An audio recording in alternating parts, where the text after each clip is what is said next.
Sejam todos bem-vindos à FGV. Seu evento vai começar em instantes.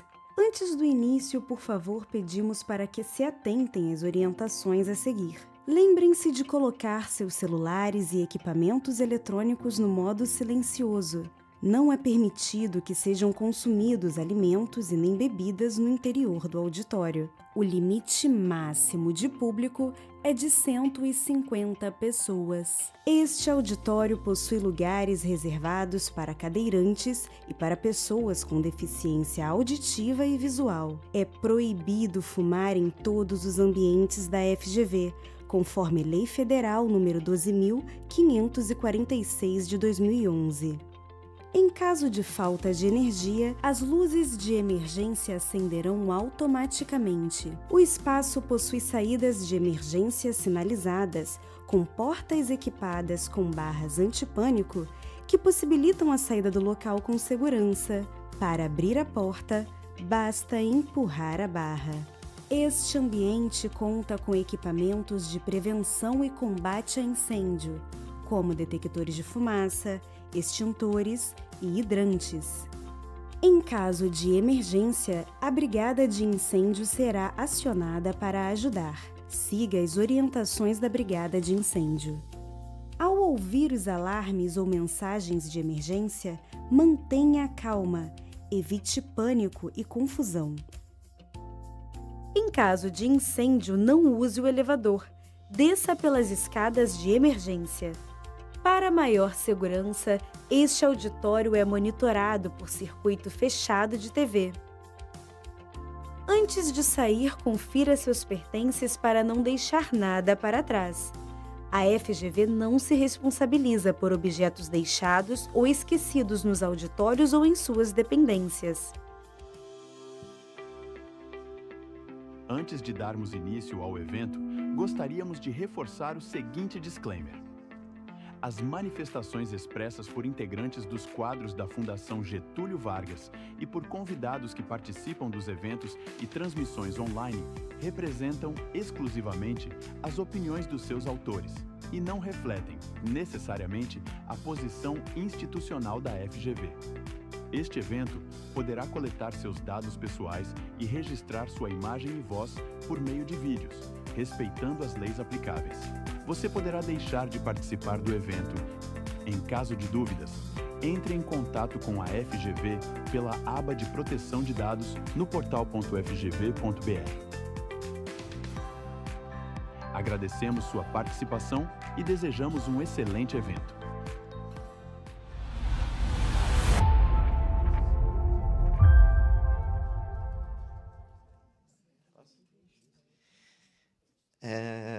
Welcome everyone. Let's start the third session of the first day of the workshop. This morning we had very, very interesting presentations and debate. And now we're going to start the YSI-INET Session, Macroeconomic Development, Structural Change and Green Growth in Developing Countries. A very important and hot topic. I'm very happy with the invited speakers. I thank you very much for coming. So, Carmem, Feijo, please join us. Danilo, Spinola, and Julia. And Nelson probably is arriving. He'll be here in any minute. I thought about starting in chronological order. So, Carmem, I will pass the floor to you first. Thank you very, very much for coming. It's a pleasure having you here.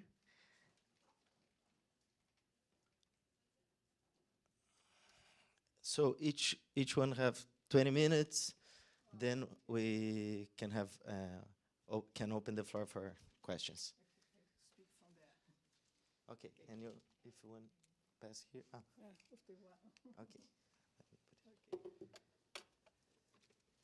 See if it's working. This one. Maybe.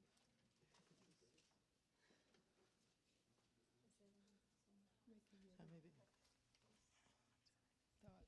Falou. So, thank you very much. Good afternoon, everyone. I wish to thank you, the organizers, Tiago, Nelson, for inviting me to participate in this workshop. I'm very glad also to, every time that I'm invited, I'm very glad with the invitation. It's a great pleasure to be here and share some ideas with my colleagues. I will start that's a paper that I've been developing with Conrado Krivoshen, that's also from UF, and the presentation is based on this work in progress. I will address the proposed topic, that's macroeconomic development, structural change, and green growth in developing countries, examining how Keynesian macroeconomic theory, particularly the claim for the coordination between monetary and fiscal policy, can expand Brazil's policy space, allowing the public financing of investment that's necessary for the green transition. So it's a theoretical discussion. So here is the aim of the paper. In brief, my aim is to recover the Keynesian discussion on the coordination of monetary and fiscal policies to sustain fiscal balance. This coordination is assumed to be essential to shift investment composition towards environmental sustainability. And the new Industry Brazil, the Nova Indústria Brasil, that has been recently launched, will be evaluated in the light of the theoretical proposition of my discussion. So very briefly, the presentation is divided in 3 sections. First, I briefly distinguish between macroeconomic and macrofinancial regime. I will bring in this discussion. Next, I present Keynes' distinction between the current and the capital budget, and argue that the multiplier, together with monetary and fiscal coordination, is essential for changing savings into long-term financing. So this topic about capital and current budget has been talked in the morning. I will try to bring more insights on that. Finally, I raise some issues regarding then Brazil's recent industrial policy and the macrofinancial regime that shapes its implementation. So I start by mentioning Bliff and Mattai's definition on macroeconomic regime, which for the authors is a set of policy goals embedded in complex institutions that are both generators and dependents of the production of those goals. As an example, they describe the golden age of capitalism, inspired in Keynesianism, and the gradual abandonment of Keynesianism since the 70s, and the implementation of an anti-Keynesianism macroeconomic regime centered on price stability and fiscal austerity. So that's a story I think everyone knows. I will move then to, so according to the authors, the adopted macroeconomic regime significantly influences countries' economic performance. But more recently, Gabor and Brown developed the concept of macrofinancial regime to understand how financial and macroeconomic institutions shape the decarbonization process. That's the aim of that discussion. So here is a synthetic view of their classification. They propose a typology of macrofinancial regimes. And it's developed in 2 analytical dimensions, that are the 2 columns: the scale of green public spending and the degree of discipline imposed on private capital. They distinguish 4 macrofinancial regimes that are the roles. The first 2 sets they call de-risking regimes, where the private sector plays the leading role in resource allocation. guided by market signals, and individual financial instruments. In this case, public institutions act primarily to ensure incentives for private decisions with long-term returns, while socializing risks as required. Therefore, these macro-financial regimes seek to mobilize private finance by adjusting the risk-return profile of green investments rather than by direct reshaping the financial system or the economy's productive structure.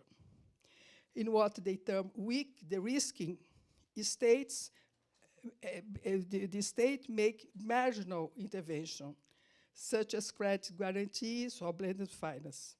In the robust de-risking, the state subsidizes capital expenditures in clean tech manufacturing to steer structural change actively. In the third role, that the carbon shock therapy regime, decarbonization is driven by market discipline through high carbon prices and intensified competitions. The three typologies fit within the liberal macroeconomic regime. The last role, that's the big green state, is one in which institutional reforms expand the state's fiscal and financial capabilities, enable it to plan and coordinate the transition. In terms of the macroeconomic regime, this category signs with the Keynesian macroeconomic framework, where public investment aimed at long-term monetary and social returns plays a central role, and discipline on private capital is exercised through regulation and, that's very important, economic planning. So now I move to the Keynes proposal of capital budget fiscal balance. So to recover the Keynesian discussion on the coordination of monetary fiscal policies to sustain fiscal balance, I start by recalling that Keynes' theoretical revolution is the introduction of time and uncertainty as fundamental structural features of economic analysis. This means that the economy is perceived as an open system. From the open system perspective, market economies do not necessarily converge to an optimal equilibrium. The methodological viewpoint places the state as a central coordination institution under fundamental uncertainty. One of the Keynes' most important contributions to understanding the role of the state in modern economies concerns the treatment of the public budget. He argued that the budget should balance over long run, not annually. To this end, he introduced a key distinction between the current budget and the capital budget, with the latter encompassing expenditures that yield returns over time. The capital budget captures the intertemporal nature of returns and can operate to guide investment expectations toward future gains. Therefore, the financing of public investment should be structured to align expenditures with their expected return horizon. So here, I bring another idea that the decision to invest depends on liquidity availability rather than on prior savings. That's Keynes. This leads directly to the issue of the liquidity constraints. For Keynes, as investment spending generates additional income through the multiplier process over time, the liquidity constraint prevails only in the short term. So what matters at the start is not the existence of savings, but whether the financial system and public financial institutions can provide the liquidity necessary to finance investment, while awaiting the subsequent expansion of income. So Keynes' mechanisms for financing investment became known as the finance funding circuit. Stability in the finance of long-term projects, which are subject to significant uncertainty regarding expected returns, depends on transforming savings generated by rising aggregate income into long maturity assets. Yet, for those savings to be effectively transformed into long-term finance, institutional mechanisms are needed to reconcile liquidity preference with the maturity structure of the productive investment. This coordination is only possible when monetary policy is aligned with the requirements of public spending policy. This interpretation reinforces Bresser-Pereira's critique that was mentioned today in the afternoon of the notion of the external savings as necessary to sustain growth in peripheral economies.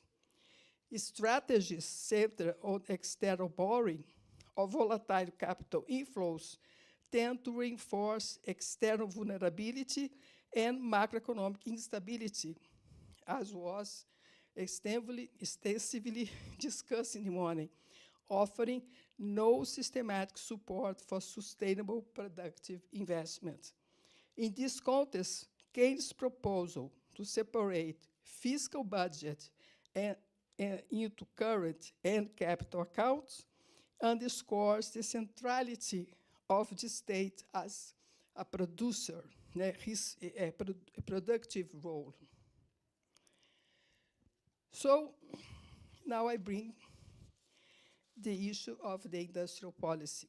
So the transition to a low-carbon economy demands long-term, large-scale investment, make the state's strategic role in coordinating this structural transformation paramount.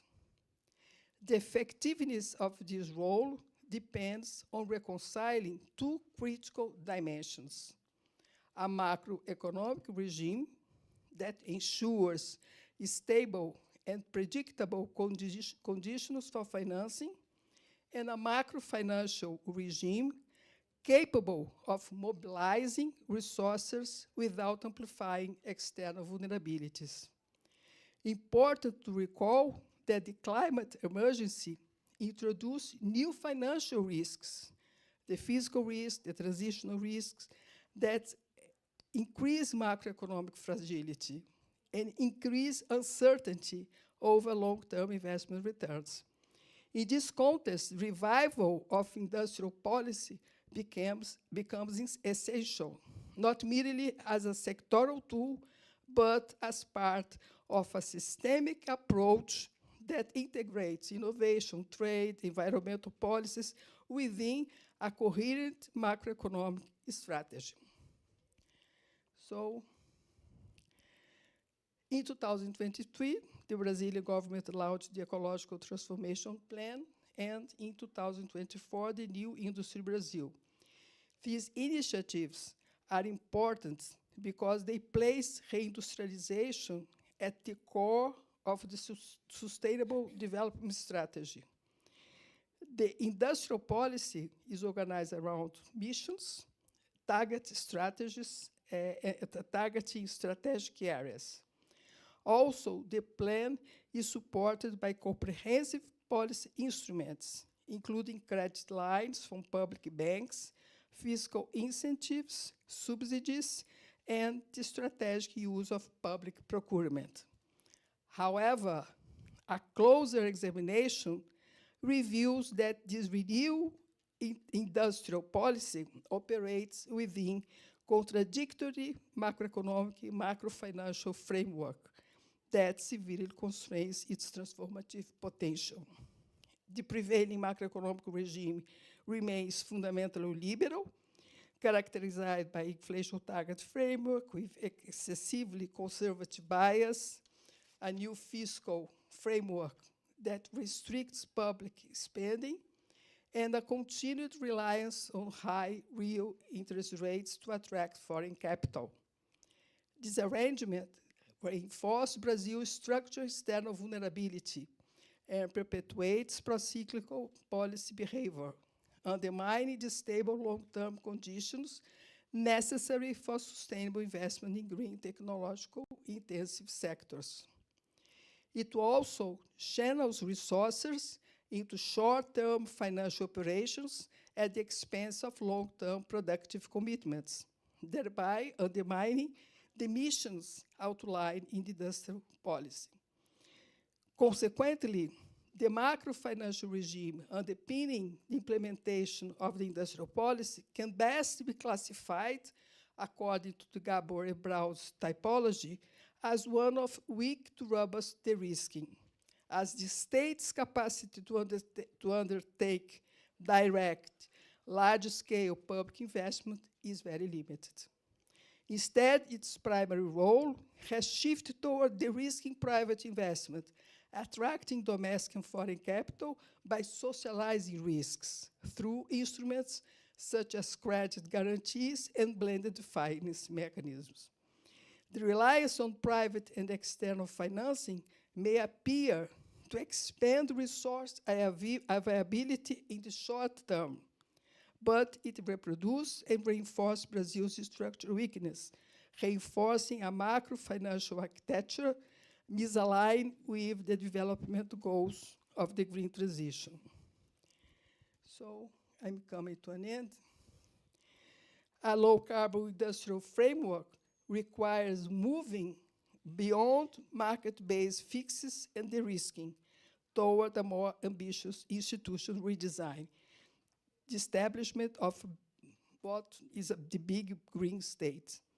It aligns with Keynesian macroeconomic framework in which long-term public investment serves as the central driver of structural change, while private capital is guided and disciplined through planning and regulation, rather than solely through price signals. For Brazil, this entails a fundamental break with the liberal semi-stagnation of recent decades and a revival of the developmentalist state, now reoriented toward ecological sustainability and social inclusion. The cornerstone of a big green state is a reconfigured fiscal and monetary architecture centered on a green capital budget. The green capital budget recognizes that debt incurred to finance productive capital assets should be interpreted as an instrument for transforming short-term deficits into long-term public wealth. Such an institutional redesign also aligns macroeconomic measures with public purpose. By isolating strategic investments from short-term fiscal constraints, the state can socialize investment in the Keynesian sense, undertaking projects that the private sector, constrained by shorter horizon and narrow profitability criteria, would not pursue independently.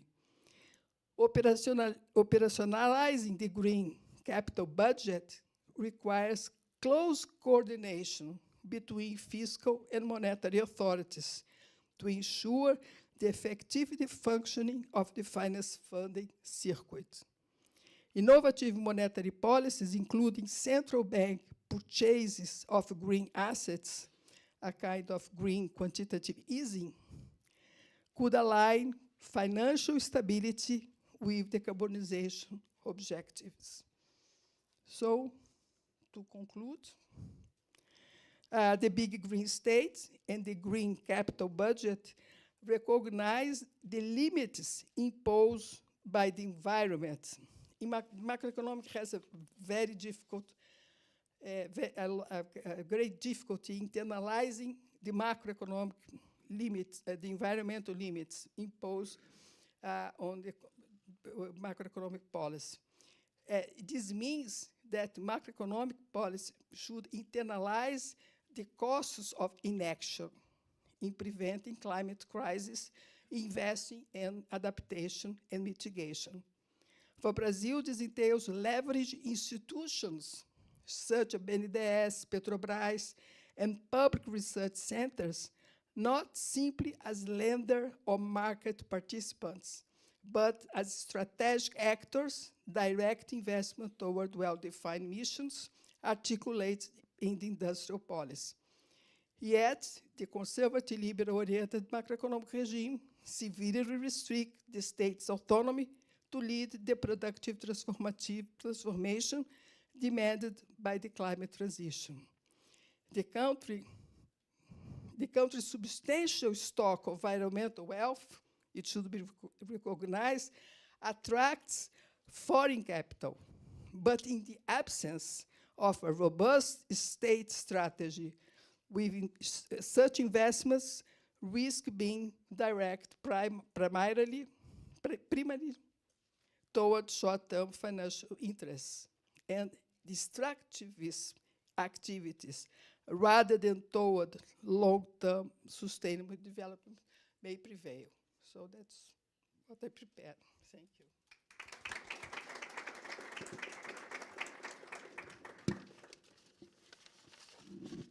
Thank you so much, Carmen. Great presentation. Now I'll pass the floor to Danilo Spinola.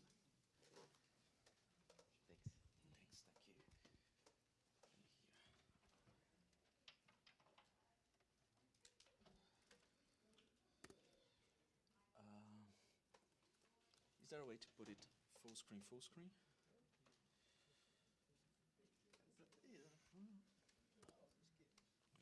Fica meio assim.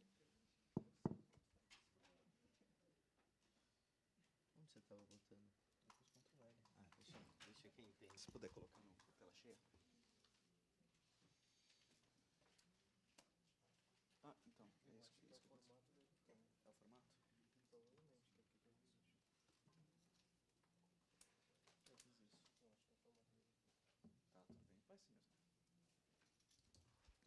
Well, good afternoon, everybody. Thank you for, first of all, thank you for the invitation. Thank you to Nelson, to Thiago, to everybody here at the FGV. It's always a pleasure to be back and talking about topics that we all believe are relevant for not only theory, but also for the reality of middle-income countries. So and it's a pleasure also to share this panel with Julia, with Carmem, also with Nelson. So first, what this conversation is about green growth in developing countries. I try to focus a little bit more on the green side of the discussion. Okay, so I'm from Birmingham City University, and I'm a lecturer there, but very much connected to the discussions that we have been doing here. So it's a pleasure. What this presentation is about? First, explore how developing countries achieve green structural transformation under ecological and macroeconomic constraints. Green transition is something that is necessary, and we have been looking at this over and over. We saw what happened 2 days ago here in São Paulo with all those winds. It's something that has been going on in many countries, and some of them are more resilient to these kinds of climate crisis. Some others are a bit less. So we want to actually increase the resilience of our economies, and in order to do that, we need structural transformation. We need to think about the role of green transition on that. So what we do is basically develop a model that we call STEAM. It's a model that brings some structuralist, developmentalist ideas together with ecological macroeconomics, and in order for us to try to observe what are the constraints and conditions for a country to be able to generate transition towards a more sustainable, and sustainability, we talk about sustainability in terms of environment, in terms of social, and in terms of economic sustainability. So those are the 3 pillars. We use and apply STEAM. STEAM is not a general model that can be simply applied to any economy. We need to be very specific about the institutional conditions of every country. So what basically we do is to observe the conditions and the necessities and adapt the model according to what is necessary for us to understand what's going on in that particular country. So it's not just a matter of calibration, it's a matter of adapting the model to the realities, to institutional legal, and all the other types of elements of that economy. So I'll apply very simple case studies in Brazil and Bolivia that we have, but we have in other countries as well, to assess how green investment, external risks and policy trade-offs apply. And of course, emphasizing this need that also Carmem mentioned right now for coordination between government and the private sector, and thinking about transition strategies, and that's the role of the big green government we'll have in the discussion. So the motivation is that, well, green growth, why green growth matters to the global south, and this is a discussion that people are asking. There are many arguments that will say, well, actually the developed countries spent a lot of resources and that they made their industrialization policies beside the environmental issues. Why are they telling the rest of the world that we all should do green growth, and which creates extra constraints for us to be able to force our industrialization? Well, first of all, climate and resource limits, it constrains development. So we have lots of problems that are going on in different countries around the world, and the developing world ones are the ones that are suffering the most from those climate change.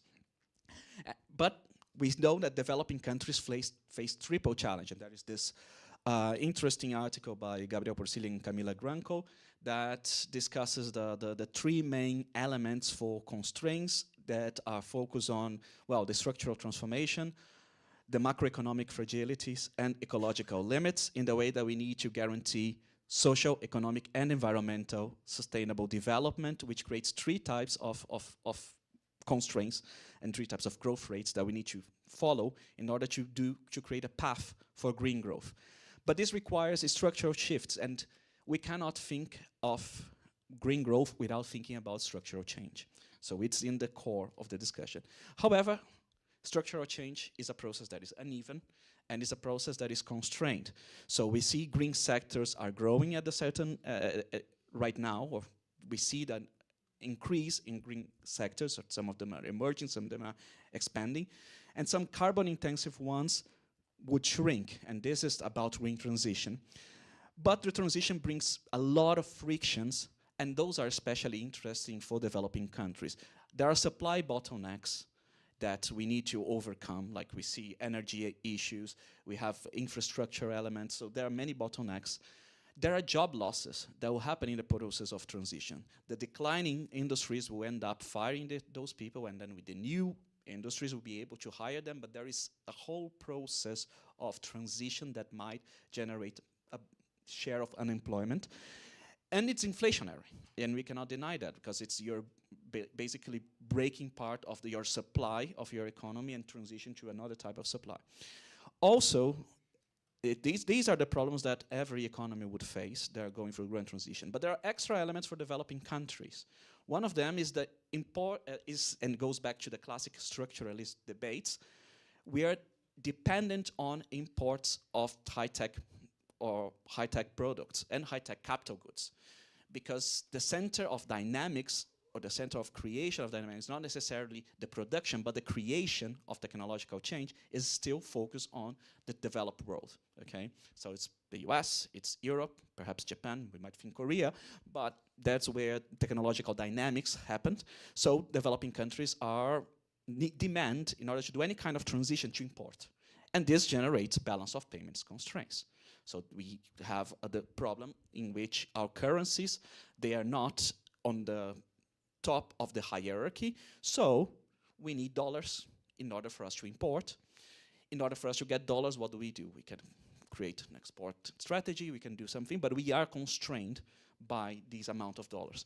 And capability gaps, because we think about the macroeconomic constraints, but there are the skills that are necessary, the capabilities, the knowledge, the more Schumpeterian side of the discussion, that are necessary to go through the process of green transition. And this generates extra challenges.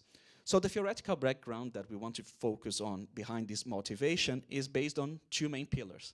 The first one is the structuralist view, in which focus on the challenges of the global south, and we think growth as demand-led and constrained by the balance of payments. Classical third-world discussion, and we go back to the structuralist view. There are rigid structures, And the path dependence depends on some long-term development. So structures are not easy to change, and institutionalities are not easy to change. And there's path dependence. What happened before will affect what happens in the future. So it's not easy to change. There is some structural elements that should be targeted. And coming back to the two material discussion, we need to think about technological upgrading. I'm totally for the discussion about exchange rates, and I do believe that an undervalued exchange rate is necessary to reach long-term growth. So I agree with Nelson, but I think that we need to have a strong focus on capabilities as well, because these two policies need to come together. It's not just about undervaluing your currency, but also doing that with a strength on your supply capacity and an absorptive capacity to advance your industrial development. And we go through the ecological economics perspective. That's the second pillar. The first one is the Leontief function of sustainability, strong sustainability, in the way that we cannot simply replace natural capital is not substitutable. You cannot replace natural capital by people. You cannot replace natural capital by labor or by capital. There is an amount of natural capital that we need to have in order for us to continue. So it's not substitutable with capital. That's one of the elements. And biophysical limits. So we have growth has another source of constraints that are not in the standard more. Well, the standard economics are considering that, but old economics in the sense of emissions, lands, and resources. How much time do I have? Sorry. And environment economy feedbacks. So we need to think, and Carmem mentioned that, what are the feedbacks between the macroeconomic structure and the ecological side. Okay, so we need to think about resource use, ecosystem degradation, and climate shocks, and how that affects microfinancial stability. Well, what is our model about? First of all, we start this discussion in a more theoretical sense, and I'll go very quick on that, criticizing the standard input-output models, because the standard output models are static, and we want to have a dynamic view of that. So we need a system that is not focused only on equilibrium. Well, it's not focused on equilibrium, but actually should focus on change, on disequilibrium. So we need to focus on how these changes, they're not necessarily stable, happen in our economies. So the standard input-output and CGE models, they assume full adjustment, and they always run as a market clearing. If you're working with those models, you get that very standard. You're always looking at steady states. But the real transition involves more than that. It involves the traverse, the process that happens between one transition to the other, they impact the result. So there's a persistent disequilibrium and quantity constraints, and this is what we argue. And we argue that sectoral mismatches and coordination failures are part of the job, and that generates disequilibrium that is continuous. The disequilibrium not necessarily lead to a stable path. And inventory cycles, and this is something that we use in order to generate this traverse model, and we're going to explain that in a bit. Output volatility, and there are some bottlenecks like greenflation, inflation that comes from bottlenecks, from cost shocks, and they're happening over and over. So in order for us to criticize the traditional input-output models and propose something new, we try to focus on a dynamic, continuous time disequilibrium model to trace realistic adjustment. This is the theoretical criticism to the standard Leontief system, and then we try to propose something new. And this is what we propose. A dynamic input-output model based on quantities and prices that adjust over time. So we have adjustments. The standard Leontief system, it adjusts, well, quantities are fixed, it adjusts on prices. You also have the price Leontief, which is prices are fixed and you adjust on quantities. What we try to do with this model is to generate a system in which, depending on how the speed of transition happens between supply and demand, you might have that the prices will define, or the quantities will define, or perhaps they will end up defining themselves together. So we have then that this relationship between quantities and price adjustments that depend on speed of adjustment. So that things investment doesn't, I mean, we look at investment doesn't happen. Doesn't happen automatically and on the spot. Investment takes time to mature.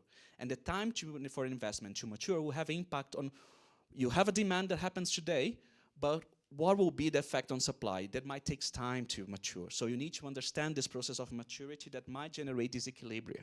So this is the kind of things that we're thinking about. Is like and also, this is a mismatch in terms of quantities. We have also mismatches in terms of prices. Prices may not adjust spot on. They take time to adjust, like sticky prices. Prices might, depending on the institutional conditions, might take years to adjust. Wages don't adjust spot on. Menu cost, all this new Keynesian discussion that has been about that, we bring it back, but to focus on prices in terms of stickiness and quantities in terms of stickiness, in the sense that both take time to adjust, and depending on how the speed reacts, we'll have a different relationship in the model. And also we have to understand environmental constraints, of course. So land prices, all the different types of inputs that are necessary, we consider in those models. So the result is that dynamic input-output system, where the speed of quantity and versus price adjustment determine the path of structural and ecological change. So let me just go, this is the core of the model. We have the need to reach external sustainability, the balance of payments constraints. We need to guarantee some fiscal sustainability in terms of public spending and fiscal revenues. At the same time, ecological and social sustainability. So we need to understand all the different constraints that might come from the model. And then we can have some policy trade-offs. So the fiscal space is a problem in developing countries, and how do we do, if we have a very narrow fiscal space, how do we do the massive scale of public green investment that are required for transformation? Also, external balance is needed. I mean, we need to guarantee a certain external balance, but on the other hand, we need to import intensive capital goods and technology that are not produced domestically. So we have another trade-off. We need to preserve jobs in sunset industries at the same time that create jobs in new green sectors to guarantee that the labor market is not totally suffered during this process of transition. And we have price stability and inflationary we need guarantee pressure stability at the same time that we have inflationary pressures that comes from supply, bottlenecks during the transition. So those are challenges that we have to understand. So what we do in this model, we try to get an ecological sphere, sorry that is very hard to see, a productive sphere, and a macro financial sphere. And those three spheres are interrelated by pressures on ecosystem productions. So you have pressures on the ecosystem, but you have a dependence on the ecosystem services. So you need those, but you pressure those at the same time. The fiscal, external, and financial imbalances are important because it causes the problems in the macro financial structure, but you need to overcome financial constraints. So you have these trade-offs going on in the feedback loops. So in order for us to build the model, we first have an investment function that is autonomous from savings, of course, we are Keynesians. It's driven by profit, capacity use, and credit. Then we have a determination of price and wages that come from costs, so a markup over prices, over costs. Production that goes into a process of inventory. So what we do is basically understand an inventory system in which if you produce, you have a certain amount of production. If you don't have demand for that, this raises your inventories. Raising your inventories, you're going to make investments. And then you say, wow, if your inventories are high, I'm not investing.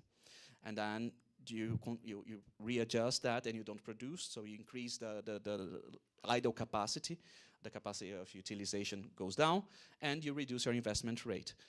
If the stocks, the inventory start going down, and then you realize that, well, now may be time to start investing again, and then it goes up, and that ends up affecting the dynamics in the labor market as well through employment and etc. And we understand the external sector with trade balance, import reliance, and exchange rate effects that are relevant for us in the process of industrialization, of reindustrialization, or green industrialization. And of course, we need to bring the environment to the table and link output to emissions, land and ecosystem pressures. This is a paper that we did. This is a whole project that we have been using and applying for many different countries. So let me just show here. The ones in blue are the countries that we actually applied this particular model to. So we have the case of Bolivia and Brazil in Latin America, South Africa, Indonesia, Cambodia, Rwanda. So many developing economies. This is part of the French Development Agency, which I'm working together with Guilherme and Antoine Godin and the people there. So we're working on this. And all the ones in red are actually what they call GEMS model, is the financial side. So what we are doing is to understand a structuralist model, which is the one I'm showing to you, link that to the financial model. And by doing those together, we have a financial structuralist model that is capable to do some kind of Minsky meets Prebisch kind of model. So it's very simple. Thiago, how much time do I have? 5 minutes, okay. It's more than enough. So first of all, case studies, some examples on what we have done. Carmem mentioned about the Ecological Transformation Plan of Brazil, PTE. So we see that, well, the transformation plan to promote green industrialization and decarbonization, this is what it is about. So what we do is by focusing on what the policies that are proposed on the PTE, on the transformation plan, we evaluate what kinds of impacts during different scenarios that might have on growth, on the external sector, on prices, and on the environment. So we see output, jobs, structural change. We try to observe by doing some scenario building, calibrating the model. We calibrate the model using the input-output table that's actually Patieni and the people from the Federal University of Rio have done, Fabio Freitas. So we use that one, and then we use it to calibrate the model and also some data from Gloria for the environmental part, and from the Gloria dataset, which is the one that is capable of analyzing many different environmental metrics. So we are capable of understanding the situation in Brazil. So what we do is set up a basic scenario considering the Brazilian conditions. I'm not going very much into details because I don't have time. But what we do is get a baseline scenario based on what the Brazilian economy is, try to reproduce the Brazilian economy, and do some policy shocks. So we're thinking about the government, the green government. So green investment boost, so government investing, like in the transformation plan, and see if we can have the 25% drop in import propensity, like thinking about some kind of import substitution. So we start producing domestically what we have been importing in the past. Scenario one is what would be the impact if we have a full efficiency. So we see that the capabilities that we have in the productive sector here, they would match what the capabilities that are done overseas. And the second one is when there is a productivity capability gap. So it happens to many sectors that we are very far away from the technological frontier that is done on the rest of the world, or on the global north, or perhaps China, whichever sector is actually on the frontier. So we see that, well, just probably nothing can be seen that, but you have to trust me. The first scenario is full efficiency. Oh yeah, maybe. Oh, yes, please. Yes, I really appreciate that. So the first one, well, we see there are many metrics that we can see there. And what we can see here, like for instance, the growth rate, what would be the impact in terms of efficiency, and when there is full efficiency and when there is an efficiency gap. I would just explain that when we have full efficiency, we see that the process is capable of investment plus reduction on import propensity is capable of generating growth, jobs, and trade balance. So those increase, and a reduction on emission, land use, and inflation. However, when we have a big efficiency gap, there are modest gains on the green sector, but we also have a high inflation and a higher external deficit. So one takeaway that is just one example of the many things that we've done. Just want to illustrate that so you can see what we have been doing. The first takeaway is that capability upgrading is a key to successful transition. It's not something that we don't know, but just to see how the model works. Now, if I want to go back, maybe I can do this like this.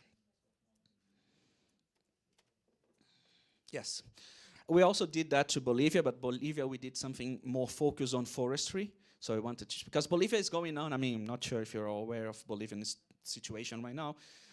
It's going through a very big economic crisis because they were exporting natural gas, and then natural gas was not, is generating issues. So, I mean, they lost a lot of revenues from natural gas, and they are having to restructure their economic system, and thinking about pressures on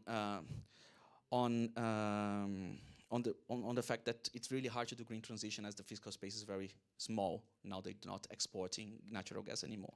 So we have done some examples, some efforts with that.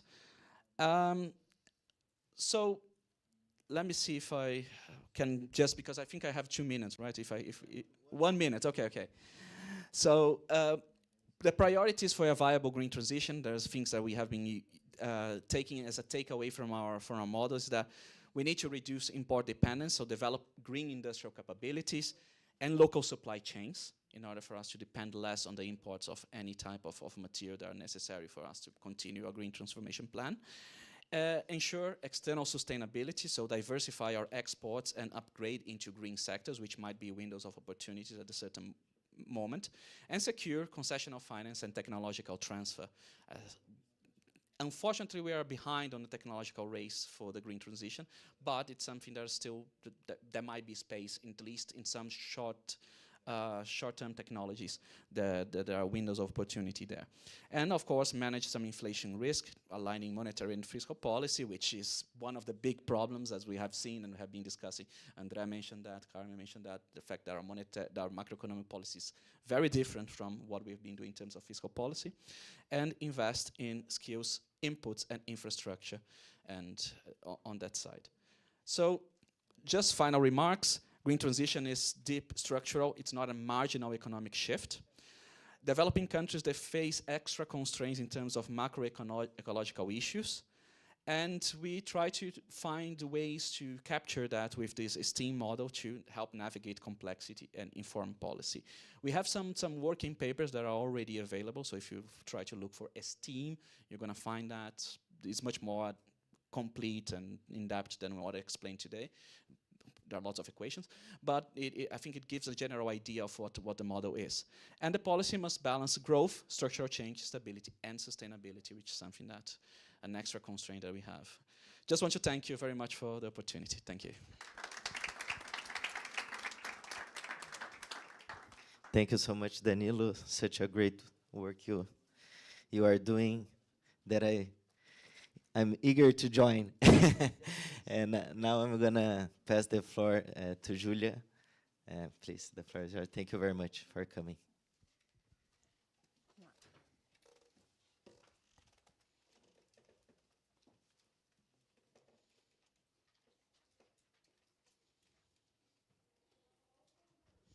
So, hi everyone. For me, it's such a huge pleasure to be here. A couple of years ago, I was sitting in those chairs and learning quite a lot from everybody that was here. So for me, it's an honor. And today, I'm not. I designed a presentation that is much more open questions and big reflections about the relevance of manufacturing for the sustainable development. So it's not necessarily, there is some results from papers and that we do in our research group, but it's not like, it's much more questions than some specific results that Carmen and Danilo brought to us. So I'm here to learn from them and learn with them as well. So let's go. When you talk about structural change, Danilo talked quite a lot about the importance to see the productive structure. But we know that is not there isn't a convergence, a theoretical convergence about the relevance of structural change. We can range from a view that is not necessarily important, from how we grow and from which economic activity we grow, as long as we grow, as long as we have a capital accumulation independently from where this is growing, this is coming, to the perception that a growth through the expansion of manufacturing is qualitatively different from a growth via agriculture, for example. So we have this theoretical spectrum that is really different. But when you see the history and the international experiences, we see that both developed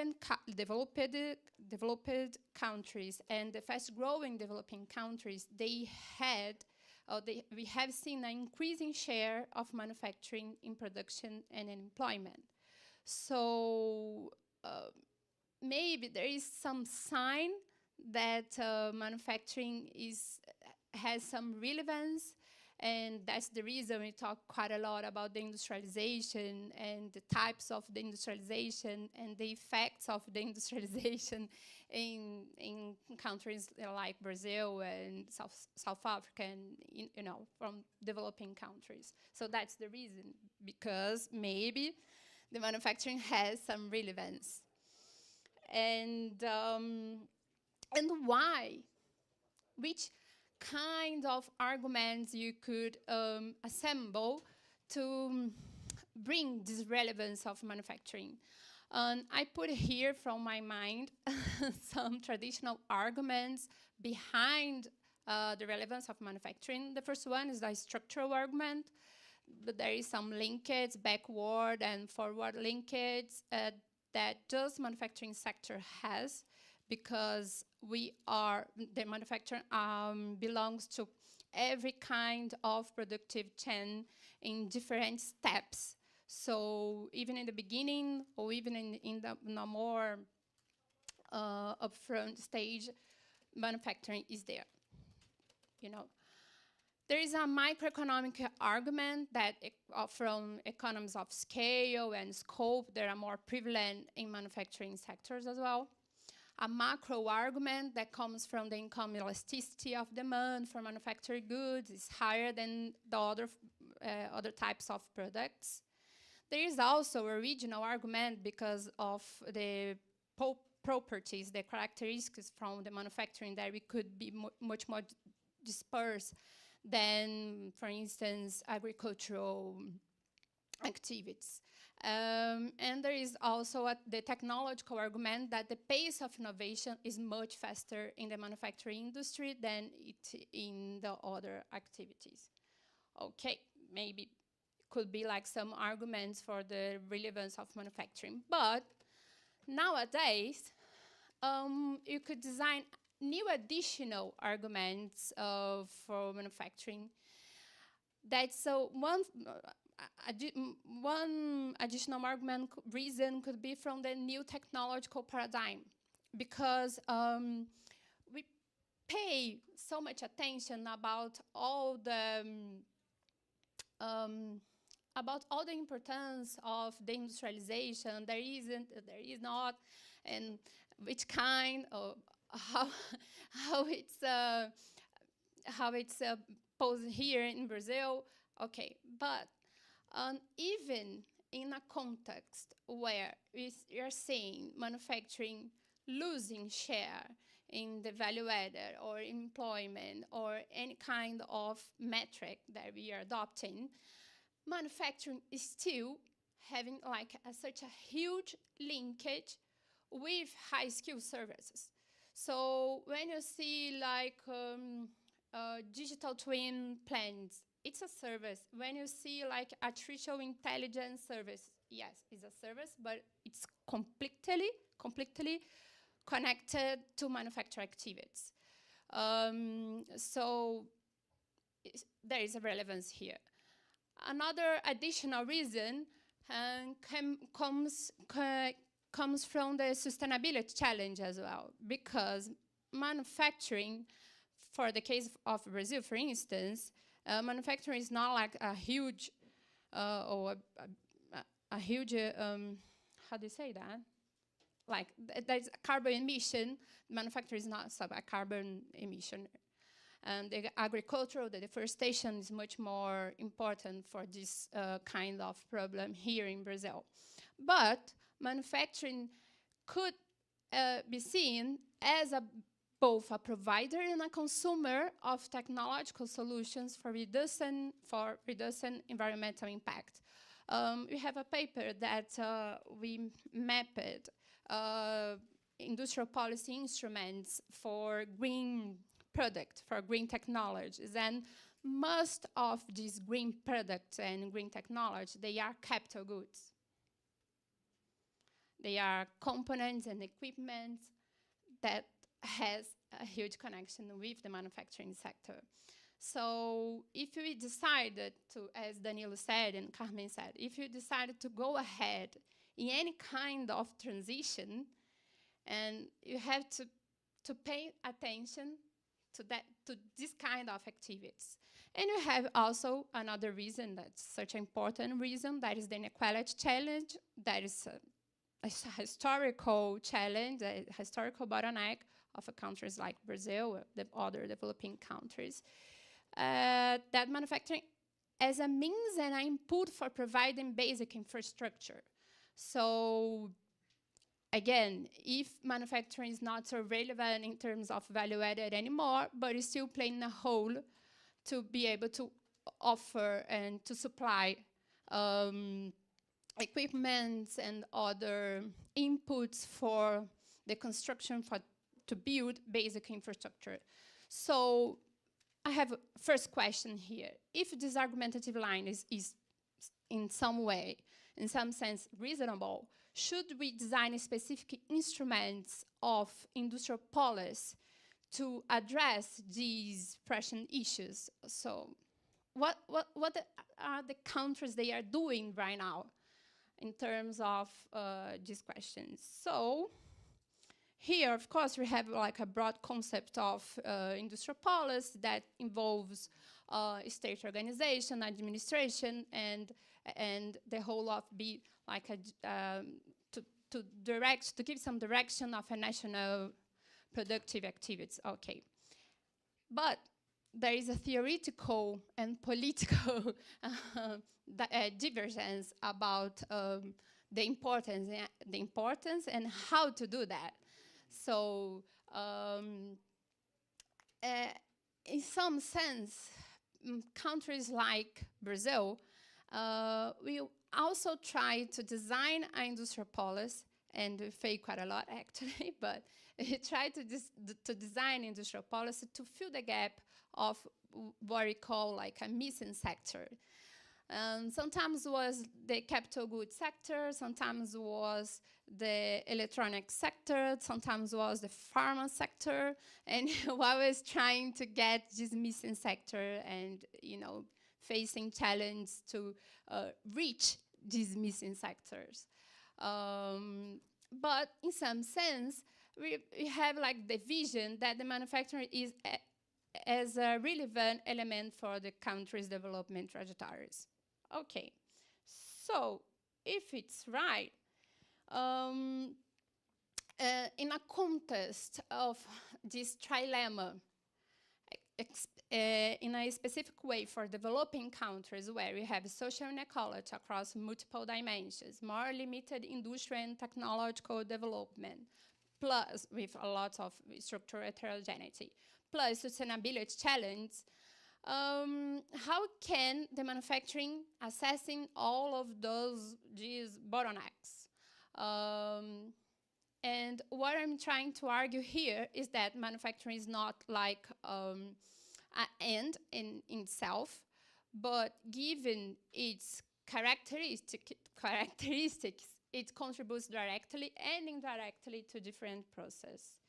And what the international experiences they are giving to us, all of developed countries, for different reasons, they are doing something regarding industrial policy. They are putting a lot of money in plans and agendas that are direct and indirect connected to the manufacturing. For instance, during the Biden era, the United States, they launched the Infrastructure Investment and Jobs and Chips Act and the Inflation and Reduction Act. But when you read the document, you're going to see that there are expressions, sentences like, let's do everything inside, or 8% of our automobile productive sector, the electrical productive sector, they have to have national components. So it's a kind of local content, right? It's an industrial policy with the label of Inflation Reduction Act, right? And even nowadays with Trump government, they, of course, they have another type of way to see things.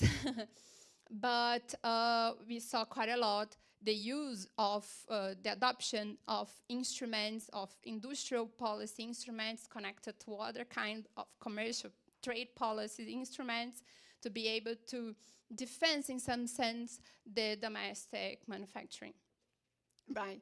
So they are putting a lot of effort because you have like geopolitical reasons, because you have like energy dependence, because of autonomous strategies. But even then, they are putting a lot of efforts and a lot of money on that. And we saw those things as well when we see like the evolution of the adoption of industrial policy instruments. We also have a paper about that. This one is from Juhas, because you have like a huge data set with all the news about industrial policy measures that are being, and launching and in process. And what you see is that industrial policy measures they are growing, right? They are increasing. And what is the highest amount or the highest share come from? From the OECD countries, from the developed countries. So they are doing lots of things. And of course, you should at least ask ourselves what we, as a developing country, what we should are doing right now in this context, in this specific context where everybody is doing something. Okay, so we have this policy brief, but it's also a paper that is almost being launching structure change and economic dynamics. But we did like we built a huge data set of the body of literature of green industrial policy. And we see, for instance, things like China design their own body of literature of green industrial policy, totally focused on their own problems. They are not like asking Europe or asking United States what they are doing right now. They are writing and elaborating their own studies on green industrial policy. And what we see from this body of literature is that we should consider the stage of a country's development, the diversity of productive chains, because they are not the same. Maybe they need specific instruments that is good for one thing, but this could be not good for other objectives. The advancement of technical progress of each country, the moment in time, because nowadays you could talk about industrial policy, but 10 years ago, maybe not. So there is a specific, the historical time is important, and the locational characteristics, it's also important as well. And there is another thing that we are trying to assess nowadays in our research agenda is to, in some sense, reach the political economy of industrial policy issues, because we are talking here about all of the instruments and the importance or the relevance of structural change. But you have like government, you have powers, you have decisions, you have lots of problems behind all of those choices, policy choices. So what the academic literature they are giving to us about all of those state capabilities that is behind any kind of policy, but in specific the industrial policy. So we are working on this kind of research agenda as well.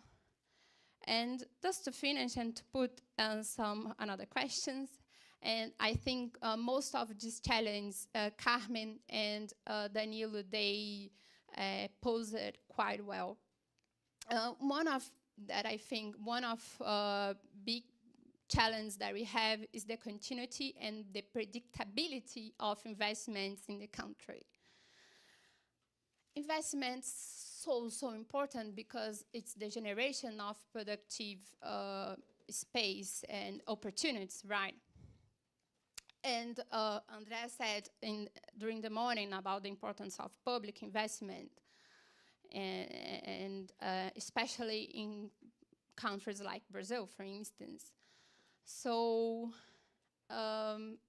we have like a contest of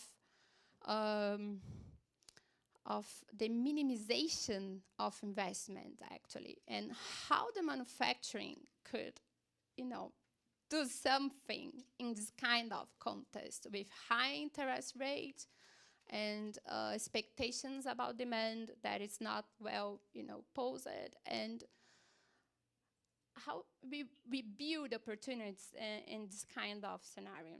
So industrial policy must be designed for the long term. What means you are doing something now that maybe you are going to see the results 5 years ahead, 10 years ahead. So you need any kind of political stability as well for that. And could be like actually a public good value. So creating new opportunities for industry, especially those linked to social and environmental purpose. So you are talking with other economists from, for instance, from CAD, is the regulatory agency here for competition, and that's the point. They are trying to design instruments of policy instruments that are connected with the society purposes, and how we design that, how we do that, because you cannot afford, decide today, oh, you're going to have such a big company here of, I don't know, higher technological content of pharma sector, for instance. It's not. It's not a thing that we can have. You cannot compete with German. You cannot compete with the pharma sector from the United States. But maybe you have some windows of opportunity in some lines, for instance. Which lines? The one that is connected with our problems. You have dengue. You have lots of types of problems that our manufacturing could assess. The second challenge, of course, I'm not trying to synthesize all challenges that developing countries have, of course, but it's just like some thoughts. You have like a big challenge that if you compare to developed countries, that is that a smaller volume of resources. You cannot compete with billions that they are putting in the table. So that's a huge reason for the necessity for the dialogue based on the country's specificities, because you're not able to do everything. So you have to choose, and you have to define feasible targets, and you have to be able to track these goals over time and decide where do you want to go. And a third reflection that, of course, as a developing country, you have, as Danilo said, all of institutional problems. So maybe you could rethinking how industrial policy is made based on alliances and coherent political backing. What it means? I think we should. You have such a huge opportunity now that everybody is doing something to decide what we are going to do, and to see, of course, what our constraints and what is feasible for us. But we have, at least from my point of view, a favorable moment to discuss those things, right? So we have to see, to learn from the past, to see what we made, wrong, and see what is possible to be able to build a path that is not empty of future. That is it. Thank you for the opportunity.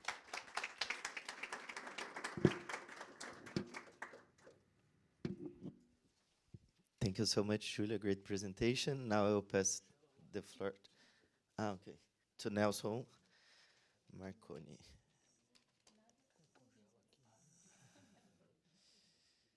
Eu não sei se tem congela aqui. Só eles ali eu vou pedir para. Congela até 1 minuto na tela branca.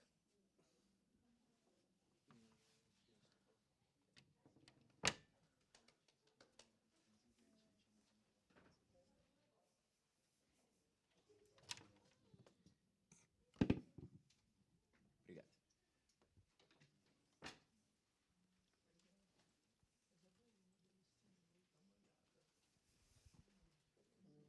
Vou fechar isso.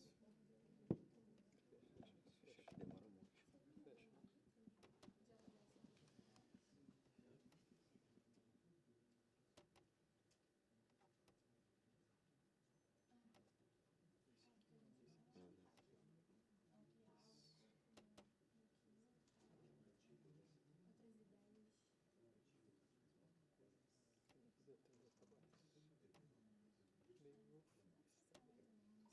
Fecha.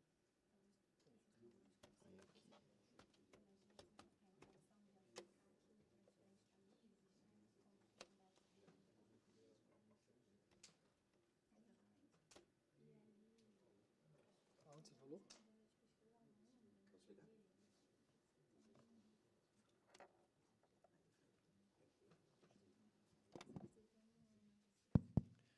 Good afternoon to all of you, and I will do a presentation that is a little different from your subject because it's more linked. I apologize for that, but it's more linked to the discussion in the morning. So I will talk in the same vein of the Tiago's and Eliane's my paper with Tiago, Eliane, and Bresser, and the discussion about current account. So, and I will present some data here and about this issue, current account, the link with fiscal balance and with productive structure. Okay, and actually I will discuss 4 different cases here. Firstly, I was thinking in discussing 30 countries, but it was too much to show. It was not it not became a very good presentation. So I choose 4 different cases. I will discuss. I show to you Brazilian's case, surely, and Estonian case. Why Estonian case? Because it's Eastern country that is different from our. It's growing, but it has a deficit in current account. So I try to explain what's the difference. and I brought to compare China and Korea cases, okay? So this is what I show to you, and then I discuss with some data here. First, I want to show to you this data that is related to the current account balance as a percent of GDP and the GDP per capita growth rate. So what you can see that the growth, as you know, China has a larger growth than Brazil, surely, and larger than Korea. Korea is larger, but Estonia is also a large growth in this period, 1995 to 2023. And even with a current account deficit in the Estonian case, okay, you can see that the Brazilian case, we explained that, so it's small growth and also current account deficit, but the other cases, they are related to the current account surplus, and this is what we were discussing in our paper, but you had some other different case that is better to try to understand, and then it's why I'm focused on these countries, okay? So first of all, let's see the composition of the demand on these economies, okay?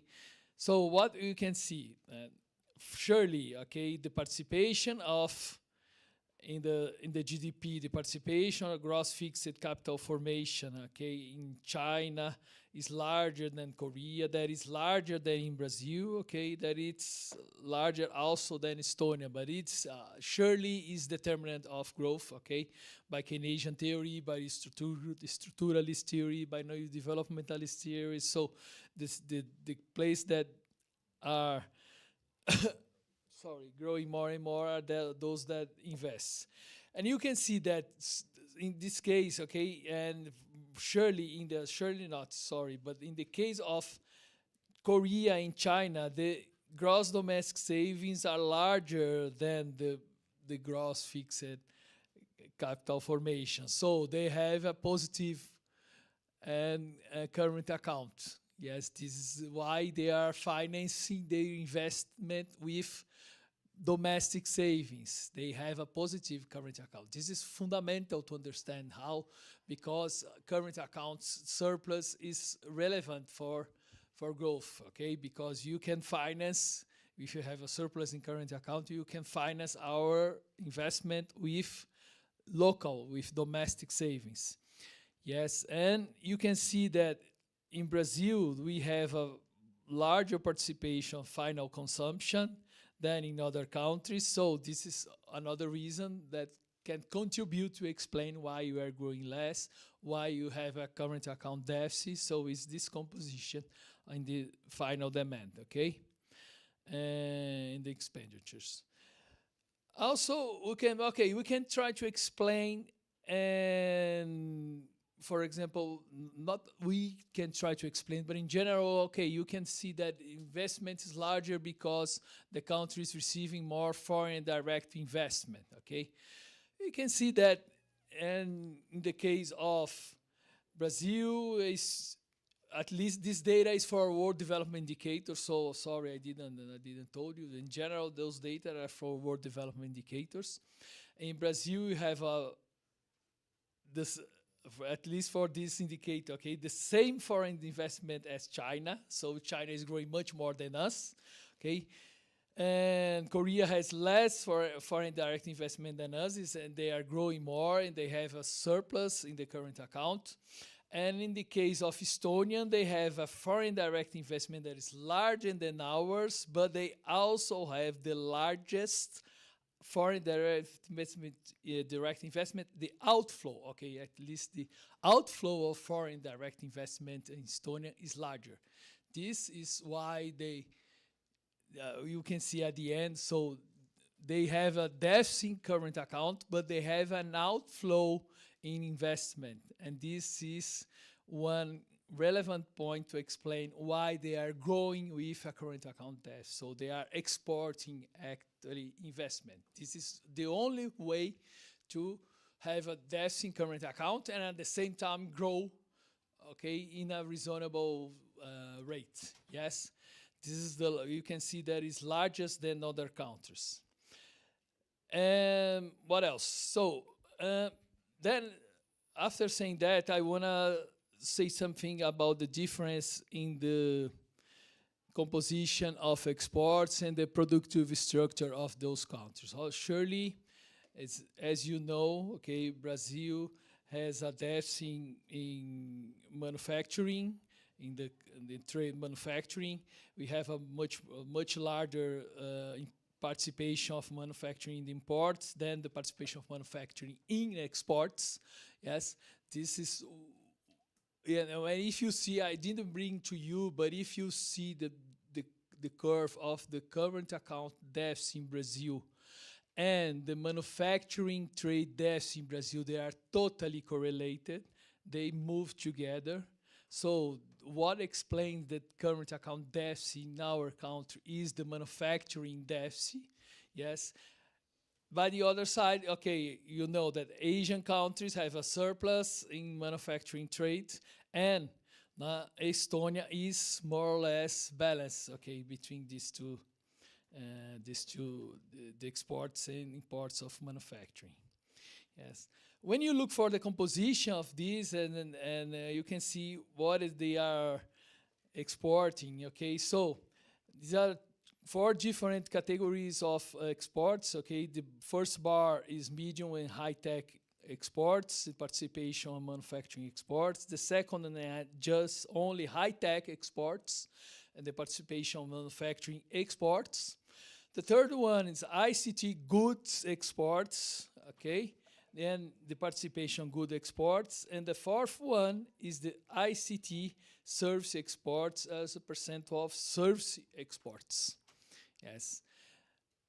Okay, again, the behavior is well known for us, okay? So the medium and high-tech exports are more relevant in Korea and China, and the high-tech is more relevant, again, in China and Korea. Okay, and the ICT service exports, okay, are more relevant in Estonia, and also, yes, the ICT service exports are more relevant in Estonia, but it's a percent of in the service exports in balance of payments, and the ICT goods are more relevant in China. Okay, so I'm not talking just about the traditional manufacturing, but I'm also worried to show some data about information, communication technology, and the relevance of services, okay, in exports. You can see that for these countries, the more relevant, the service exports are the most, Estonian, the most relevant countries, the country that the service exports are the more relevant compared to the others. So it's another sign about what they are thinking, okay? So, now there is another discussion that is relevant, that if you have if the current account is a twin deficit of the fiscal balance, okay?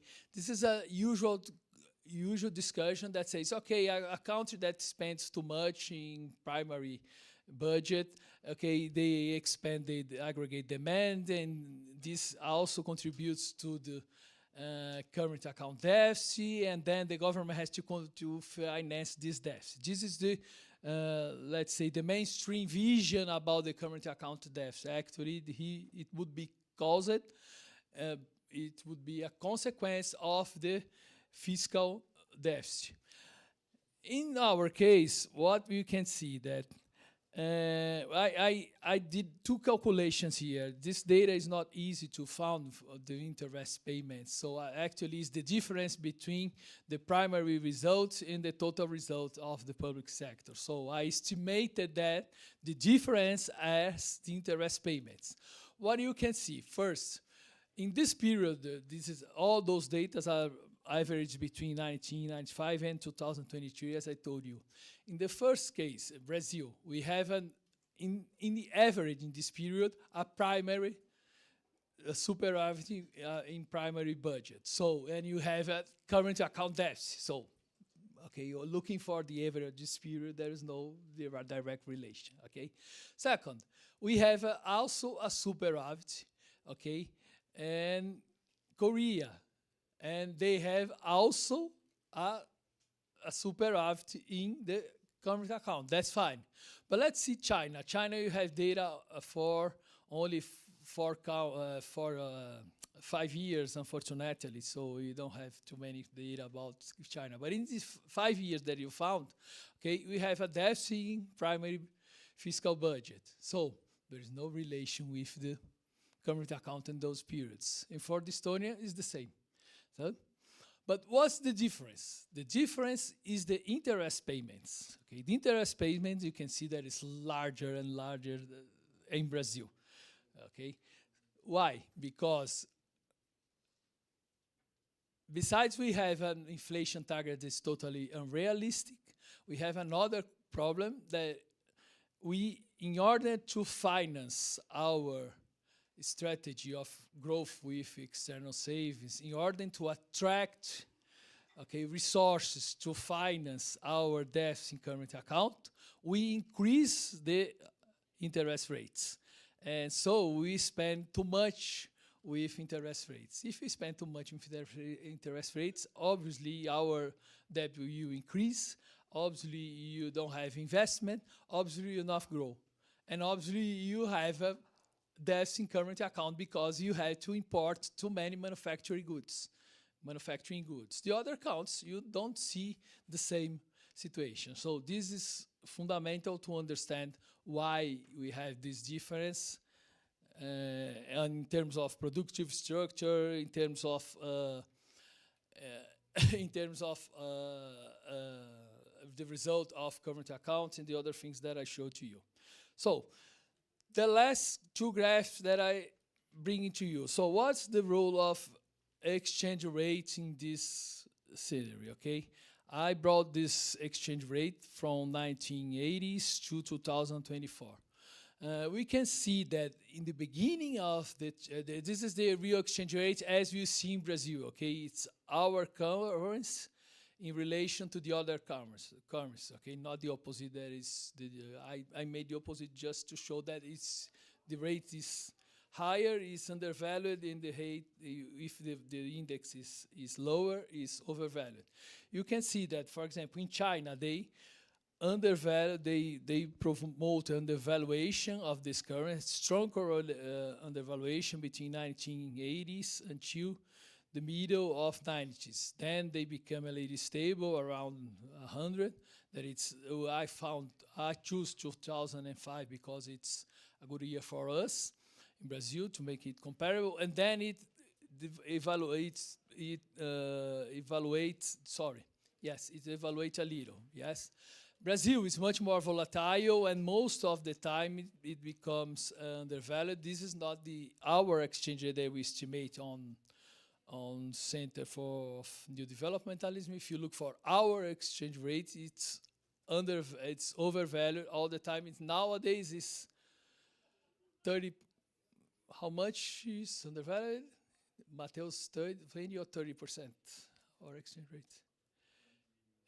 20, around 20. Yes, exactly. Okay, for our last estimation. But it's very volatile also. Okay, but China, when they make an overvaluation of these currencies after they reach a certain level of industrialization, after they choose this high-tech industry. So what happened is that when they reach this situation, they can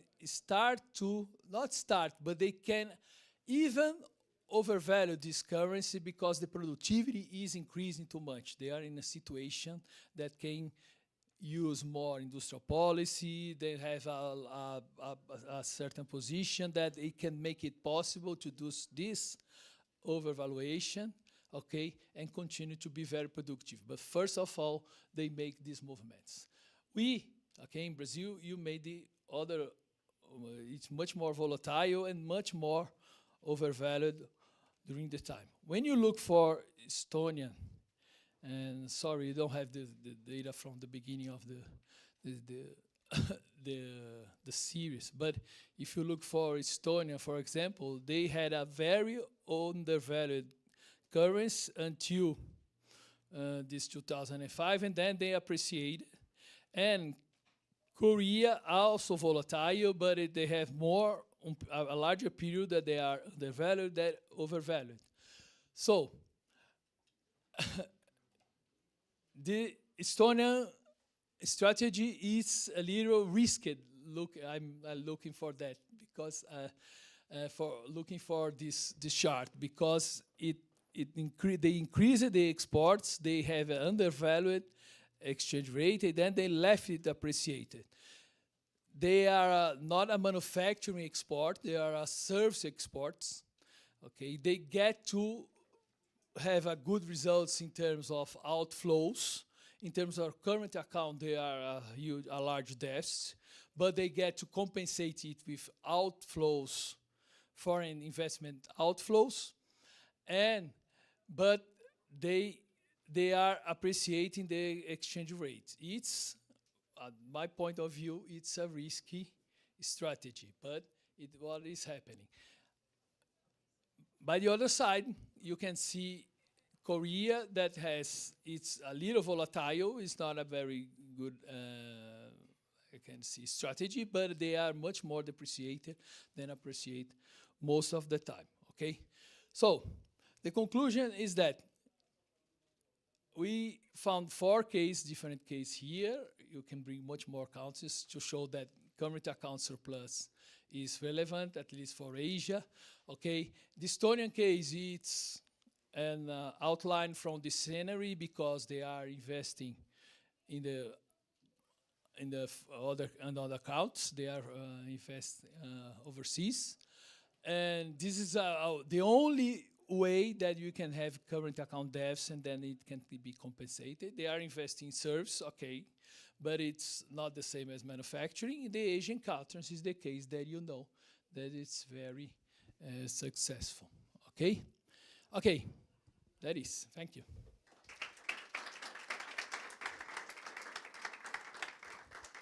Thank you very much, Nelson. Great presentation. Now we will open the floor for questions. Let's start here. Again, Antonio Carlos Aidar from FGV. 2 questions for the 2 first speakers. In copy 30, FGV presented 2 papers. One saying that IPCC has to change its metrics when measuring carbon emission. The one showing that electric vehicles don't work for countries with biofuel.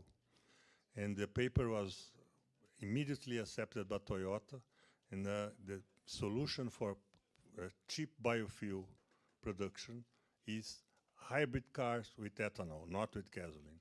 And this is going to change a lot of things if this paper is going ahead. And I tell you that a lot of people is interested in the results of this paper. The second one is about cattle raising. If you take agriculture in tropical countries, completely different from temperate countries. And the metrics of Embrapa and ourselves made this study. And the IPCC is already considering to change, and this has huge impact in our exports to Europe. I think that when you talk about greening, not greening the disease in citrus, greening in growing countries, you have to consider that. Number 2, and this is something that we are working hard, impossible to grow with net zero, impossible for the sub-Saharan countries in Africa. And very few countries can grow with net zero. Therefore, it has to be a process. I didn't see, sorry, in the presentation of both of you, mechanisms of compensation for the European countries, for the rich countries, to the countries that cannot grow with net zero. And I think that is very important. I don't see very much of this in this literature. Okay, that's the comments. Thank you.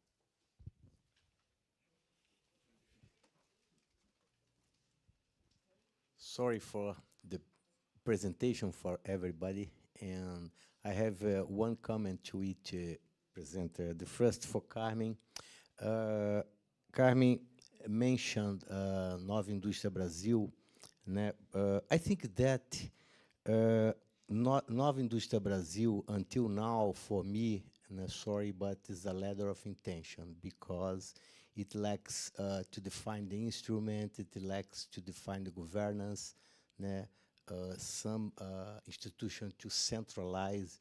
It's needed for successful industrial policy. And there is no mention in Indústria Brasil to the trade policy. I don't know any successful industrial policy without aligning, of course, macroeconomic policy, but okay, it's out of the management of the designers of industrial policy. But trade policy it is. Somebody in the government confidentially told me that it's because the Foreign Trade Department, SESEX, didn't want to participate of them, which means that the formulation of the industrial policy are structuralist and people from SESEX are neoliberal.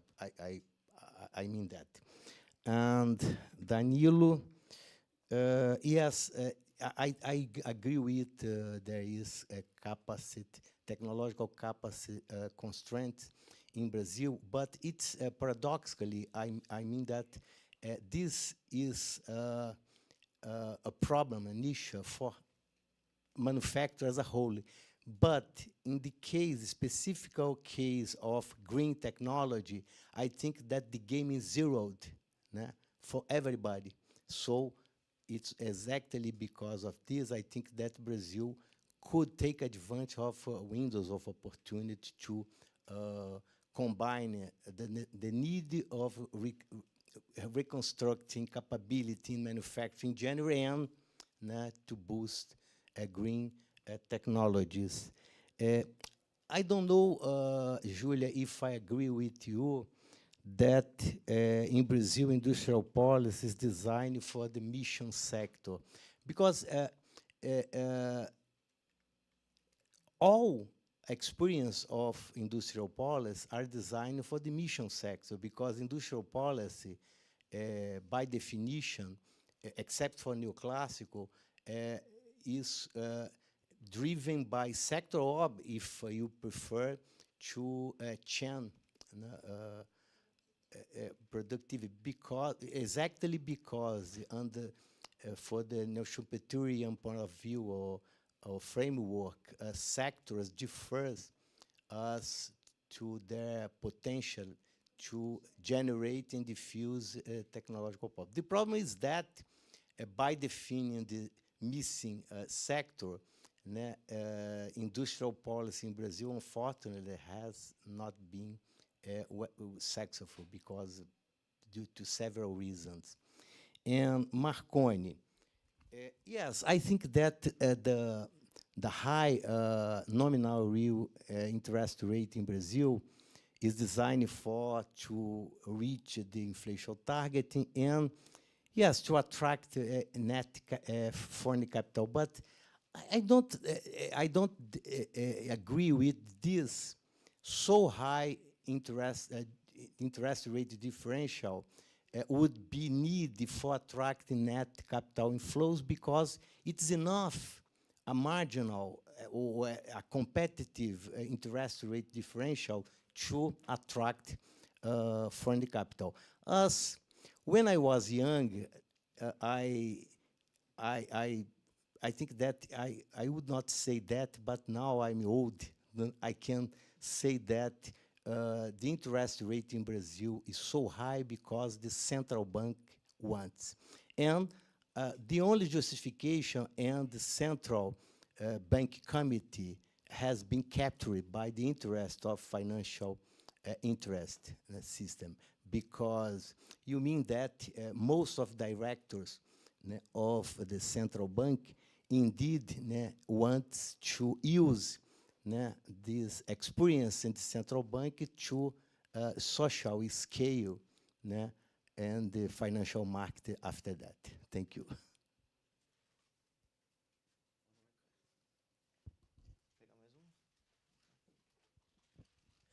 Hello, good afternoon. I would like to ask for the two first panels, but I think if you want to comment, it's good. I would like to think what kind of funding capital are you thinking use in this macroeconomic transition? I know that Brazilian government are using sovereign titles for this, like an initiative, but to use external capital is not a good idea.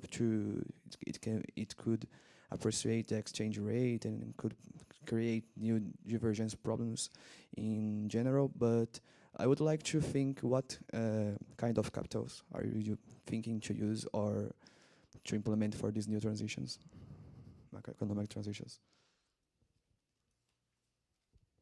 I think we can have a round of answering. Should we? Yeah, follow this. Okay, so thank you very much for the questions. Yes, I think I'm going to agree with the first question.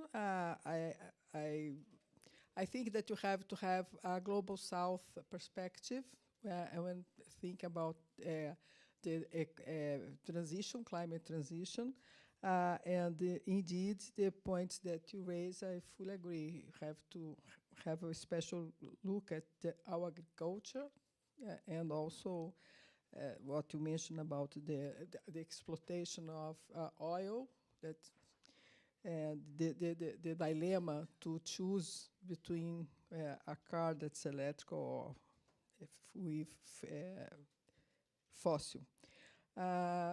Yes, I think, but the core of my presentation, I would say that is to raise the importance of the states to guide these plans to transformation of the economy. And that's a big weakness where we are very weak.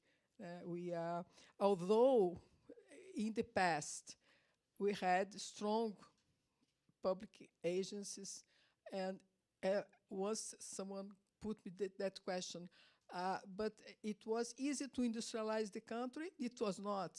We did not have capabilities, we did not have lots of other things, and actually we managed to do it. So there was a kind of will and a belief that was the right road to take, to industrialize. And nowadays we don't have that will so clear. So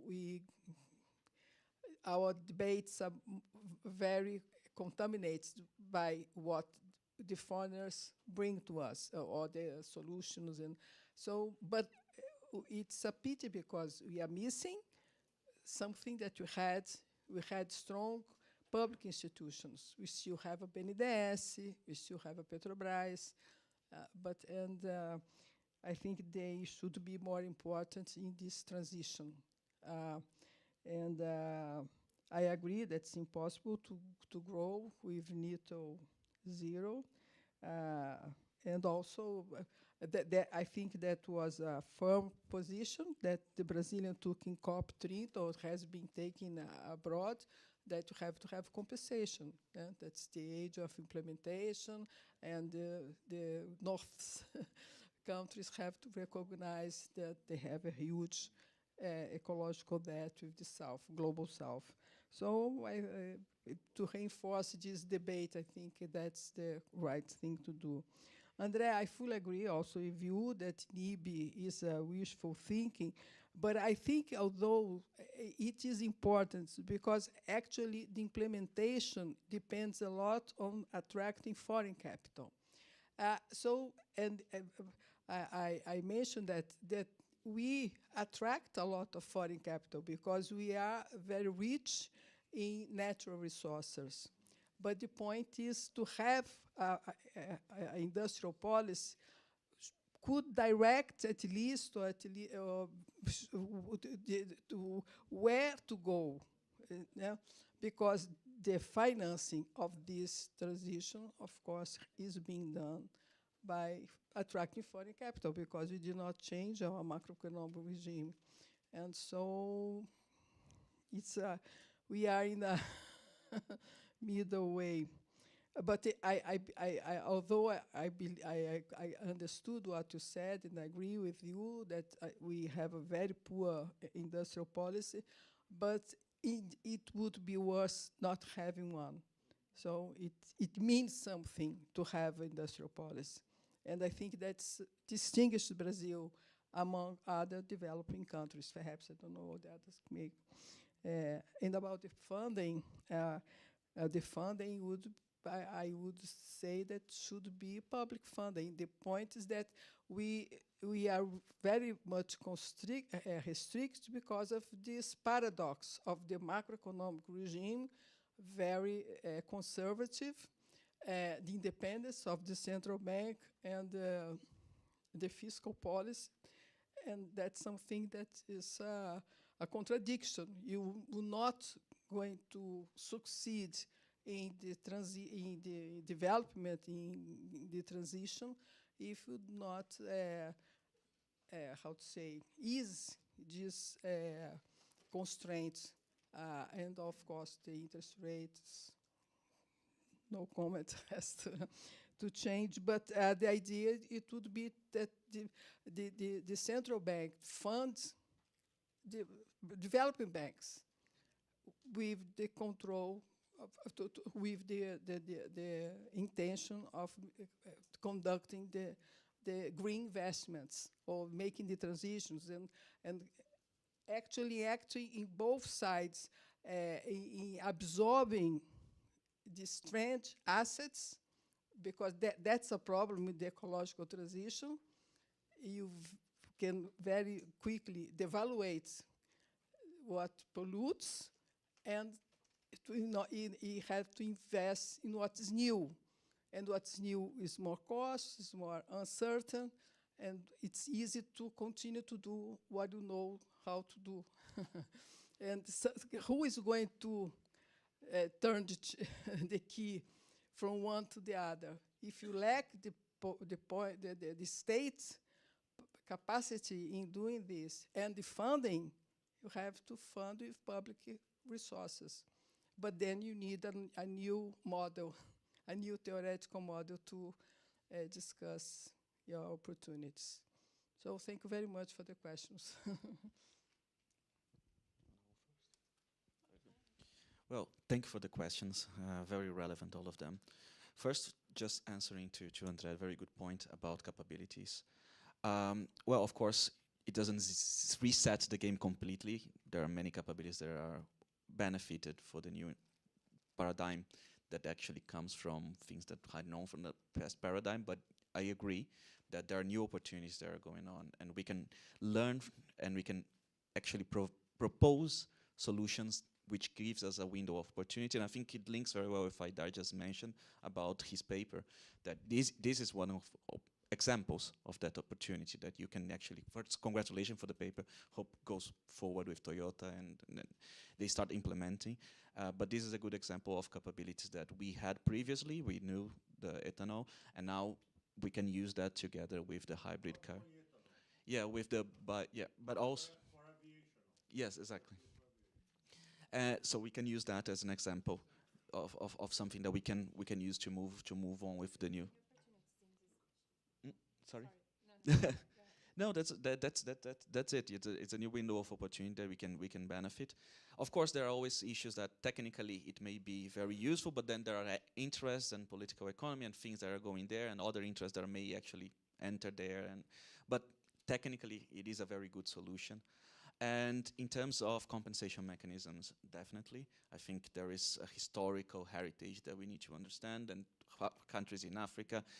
It links also to how to fund the transition. I mean, the compensation mechanisms would be one type. Of course, there is this discussion about an international carbon market that you can actually use, so those countries that do not emit enough will benefit from that and will receive part of the funding from those that actually emit the most. So that would be a possibility that we could consider. And if you had a final question on net zero, yes. Well, I think, of course, you need to have investments, and you need to guarantee that you have funding for those investments, which is why the compensation mechanism would be a way. Yes, and another point, now that I remember what I want to say, is on another way to fund, and links with Carmem said, is about recycling taxes. So, for instance, Aidar also mentioned in the morning about taxing agriculture. So you could tax. not exports, but still taxing agriculture. So you can recycle those taxes. So you recycle actually some activities that are emitting a lot, and you can generate revenues to actually transfer that towards transition. Yes, so you can use that to perhaps through the National Bank of Development, the BNDES, so you can actually find lines for green transition that could come from funding that taxes emitting activities. So that we had a paper on structural change and economic development that was just accepted, and probably I can share very soon, that actually talks about carbon taxes and how that might be a very good mechanism, and recycling them to guarantee that we have demand, because once you actually increase tax, you reduce demand, and that can have recessive effects to the economy. And on the other hand, you kind of forces, or at least you stimulates a certain transition towards green sectors. Yeah, that would be one way of doing the financing for green transition. Yeah, but thank you for the questions, very interesting. Yeah. Thank you for all the questions that we had here. First, I'm going to assess just what he was saying, that even in a context of compensation or any kind of creativity in terms of instruments that developing countries could assess, even then we cannot lose the opportunity to build productivity capabilities, for instance, because if you are not growing a net zero contest, you need to do something, because there is the technological path, there is other structural reasons, variables that we have to take in account. So we have to do things. And one example of that is the aviation fuel, for example. We have the inputs, you have efficiency, you have knowledge, you have lots of reasonable mechanisms to be good on doing this. And you have a law that decided from 2027, if I'm not wrong, all of foods that have to have connection with the bio inputs and things like that. But we are on 2025, and you don't have industrial plants for that. So what could happen in the future? You had to import like the value-added products from the inputs we have. If I may, a lot of people from the sugar cane, they are investing very heavily to be able to produce the biofuels that are necessary for aviation. For sure. Aviation and For sure. But the point is, yeah, they are investing. But the point is that other countries, they already have industrial plants. That's the point. That of course they're doing lots of things. No. You don't have like industrial plants already, performing in a more mature way. Yeah. So that's one challenge, for instance, that happened in quite a lot in other examples that we have here. And by the way, not only from sugar, from soya and from Macaúba? Corn. Yeah, right. corn and from soya, a lot of investment. Yeah, for sure. No, you're completely right. That what we're trying to say is that as other countries, they have all the complexity and all the maturity of their industrial plants, and they don't have the high interest rate. So in this game, they could, benefit first than us. So, and I fully agree with you, Andrea. Of course, all industrial policies, they have like a connection with a missing sector, for instance. What are we trying to say is that in our history, we have like an intention, a feeling that something you would like to reach, and you never reach it. that's what we're trying to say, you know. You don't have a capital good sector, so let's try to do that. And but even then, of course, we did things, but we also did lots of wrong choices maybe that could not, you know, be able to be more advanced nowadays. It's more like in the senses like we have a horizon that we are always trying to reach this horizon, but we are not able to, you know, to make things more tangible and more concrete in some sense.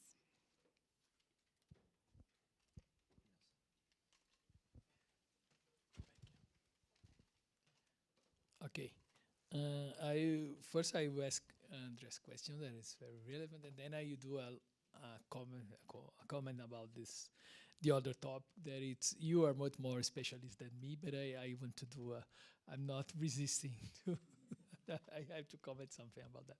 So, Andre, I totally agree with you. So, it's the interest rates is consequence not only the strategy of growth with foreign saves. It's also that, but it's a sum of other factors, and the factor is that okay, you used to grow to choose this strategy of growth with foreign saves. We have a unrealistic inflation target, and we have this political economy question that it's our economy is totally captured by the financial system, and it's reflects in the central bank. So surely you don't need this interest rate to attract foreign capital. You don't need, but the argument of the central bankers are that is that if you have a lower interest rate, this hot money, or you can call this casino, okay, you leave Brazil, and then the exchange rate will increase. Yes, but my point, sorry, is the central bankers, Brazilian central bank, don't say that. They can practice, but they never say that. No, they don't say that. Yes, I discussed it with Roberto Campos Neto this week, okay, about this point, and he's told to me, no, okay, the problem is fiscal, so we must do a fiscal adjustment then. But I said that the inflation target is totally unrealistic. He said, no, but you cannot do that because there is a credibility program, okay. And I said, okay, let's do the fiscal adjustment. I agree. Okay, let's do in the current expenditure. I'm totally favorable to a more balanced budget. But in terms of investment, it's different. So it's another budget, totally diverse, as you said in the morning. Yes. Sorry, there is 10 years that I'm waiting for the next fiscal crisis. Yes, exactly. So, but I just agreed to him to say, okay, I agree, but I said, okay, but let's change this inflation target. I said, oh, that in the case you can think on that, but the other countries have a low inflation target. I said, no, okay. In India, it's 4%. In other countries, that's also 4%. But I told you about this movement of exchange rate, then this capital movement, because in technical terms, we need to control this flow. We need to control this capital flow. Otherwise, you'll be in this trap all the time that you cannot reduce the interest rate because the exchange rate will devaluate. Okay, so and at a certain point, you need to discuss this. Maybe the role of discuss this point is ours in the academic, because central bank cannot discuss this, the government will not discuss this, but maybe you must pose this question because you have more freedom to do this discussion. And I agree with you that central bank is interested in another thing, so I totally agree. And I want to say just one point about this discussion and what Aidar said. I think that this question of, okay, you must use biocombustíveis, I totally agree. And you must evaluate to green economy, I totally agree with that. But this sector is labor non-intensive, it's capital intensive, yes, in general. Energy and agriculture, so they are capital intensive, they are not labor intensive. So this is a way, I believe that, it's no. Labor intensive, yeah, so you have industries and you have services, okay, but but I'm not against this industry, but they are a mean to develop other sectors, so they are relevant to other sectors. We have clean energy, you have to have more cheap energy, you have to be much more productive in this energy, but you cannot wait that this sector will generate the employments that you need. So they are relevant to other sectors to use this clean energy and then to improve the productivity in other sectors, then to generate more employment. So otherwise, if you believe that you solve our problems of employment with this strategy, they are a constraint, a real constraint, but they will not get to increase all this problem. Okay, that's it. Thank you. Do we have more questions? Yeah, let's do one. Quick questions. Okay. Direct. Okay. My name is Leonardo. Thank you for the presentation. My question is addressed mainly to Carmem and Danilo, but we all feel free to answer and comment. My question is about the definition of policy space. It's a very popular word today, and we do not have a clear definition about that. For example, Blanchard said that fiscal policy space is defined by basically two variables: low inflation, low interest rates. Monetary policy space is basically tailored rules. Do you agree with this definition? Do you use this definition? Or do you think that heterodoxy must have a different definition, or choose a different variable to define policy space? For example, it seems logic to me, but you can disagree, that new developmentalists and structuralists will think that current account results will define policy space. Do you agree with that? And at least you think that it's a bad discussion, that if you do the institutional changes, policy space will appear, and that's a bad discussion to choose a set and variables. First of all, thank you very much for the presentation. I'm Wellington from Unicamp. My question is mainly focused to the presentation of Danilo. Did you mention that you use the input-output table to do the calibration for gains? My question is more technical in the sense of games now have a feature of a stock and flow input-output table, because in the previous version applied to Colombia, it was just a continuous stock and flow consistent model. If it is stock and flow consistent input-output table, I want to hear a little bit about what kind of new results mainly focused on this integration, I think probably through price equations. What do you found of most interesting and related to the sectors in Brazil economy using your scenario building? And congratulations, it was a very interesting and beautiful work.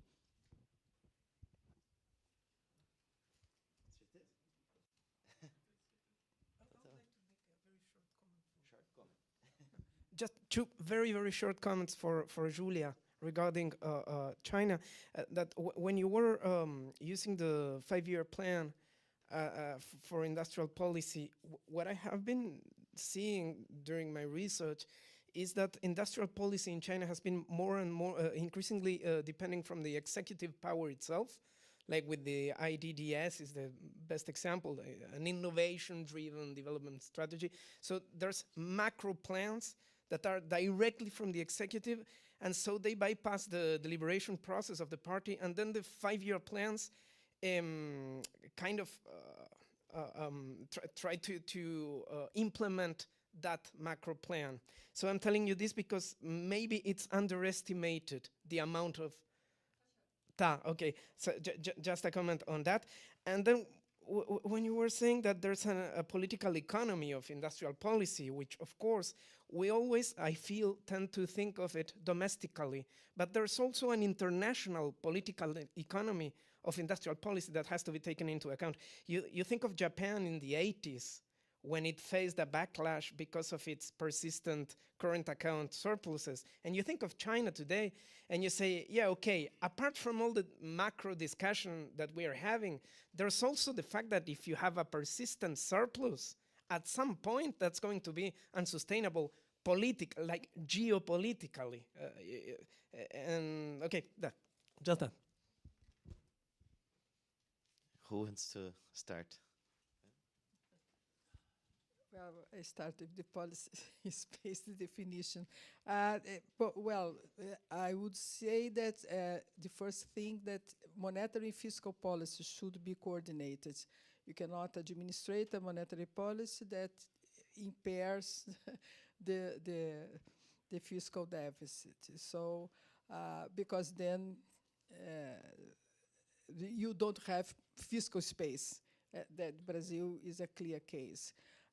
And the fiscal policies should, I'm very Keynesian, look at the current and capital budget.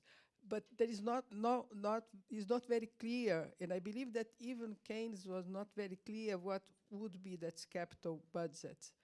But then I see, bringing this idea to the ecological transition, the climate transition, people repeat, the capital budget is just to operate counter-cyclically. But in the end, both would be balanced. But the point is that this fiscal, the capital budget, it can also, I believe, it should also have a transformative role in the economy, and because it should look at the long run. That's how I see that this policy space would be necessary for economic planning to gain importance or to be recuperated again, but plan not as we do here, that's just to plan the budget, but to plan the long-run growth. And so I believe that this would mean that a policy space would look at a different way to administrate the fiscal policy, and making clear this distinction between capital and recognizing that public investment creates public wealth. And this will be the return that society will gain in the long run. But that's a different perspective of looking to the macroeconomic policy. But then is to change the focus. Of course, the short-term equilibrium is necessary, otherwise you blur expectations and decisions are difficult to be made. But you have to guide the long run. And only the state could do that, because only the state can run risks and so on. So that would be my broad definition. Okay, yeah, go quick. Yeah, well, just asking first, answering Wellington's question. Yes, it is a stock flow consistent input-output model, which means that the stocks, they have a real effect on the behavior of the agent, so the behavior of the institutional agents. So we have feedback mechanisms. And it is input-output, it's a multi-sector model, and of course, we understand that the chain is extremely important in defining.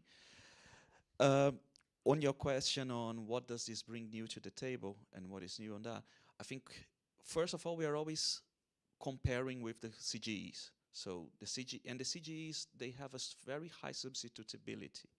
And that's fundamental, because if you put, for instance, a tax in one sector, that would mean that you lose interest on that sector and the agents would invest in the other sector. So you have a substitution effect.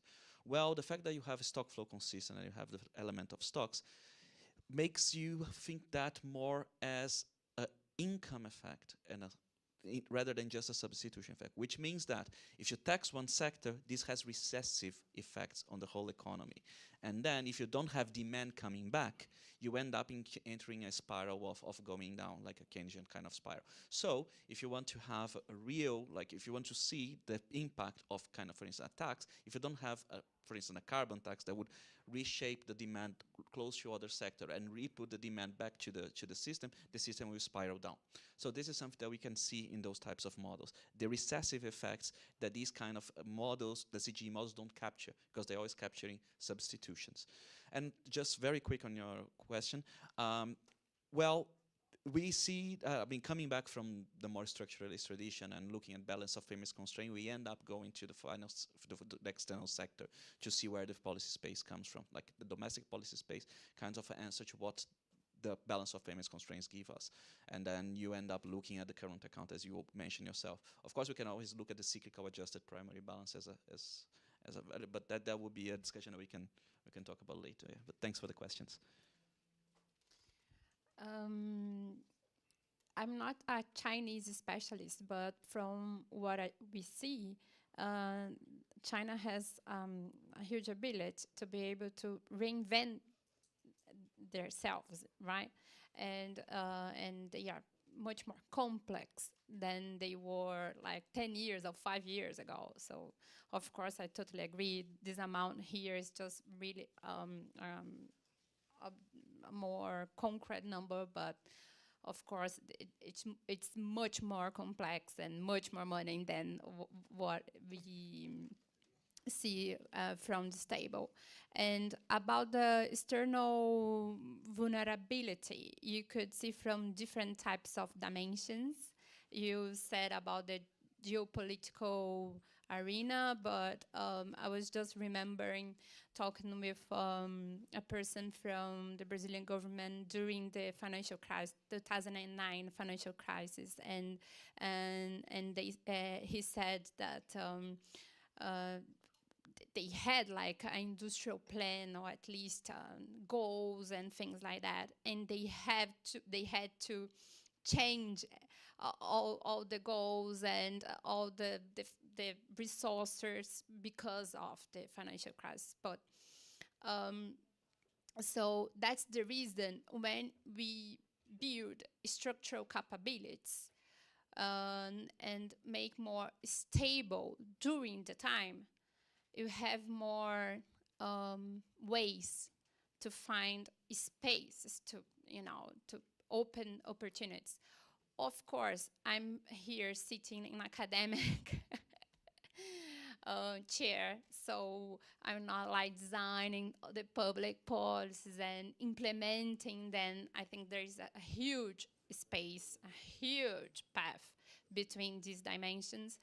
But I tend to think that when we build this kind of structural capabilities that could be able to at least see from 5 to 10 years what could have been done, and monitoring, and it's at least we have conditions, so that is it.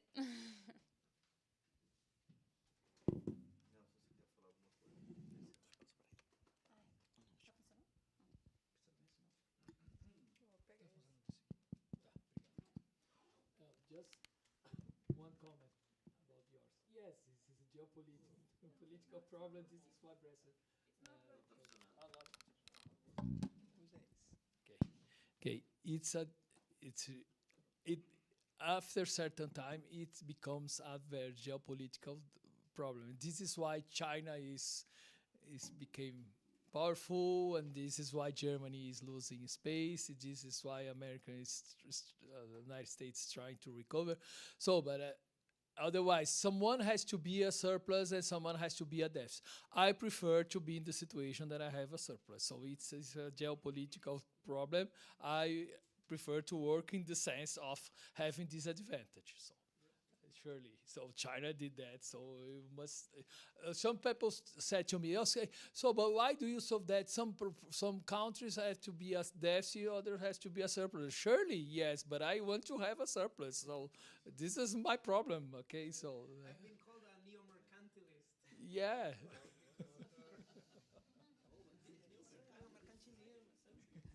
Okay. Okay, great. Great session. We can continue in the coffee break. We're gonna do it only 10 minutes because then we have the 10 minutes coffee break. It's enough. You want 15 minutes? And then we're gonna have our keynote speaker Jayati, and so also 10 minutes will be enough because later I booked a bar and a restaurant for us to go and continue talking. Yeah, today and tomorrow.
Please, please, please. Ajuda. Ajuda alguém, me ajuda. Gente. João, help me bring people here. Ale. We have the most important session now.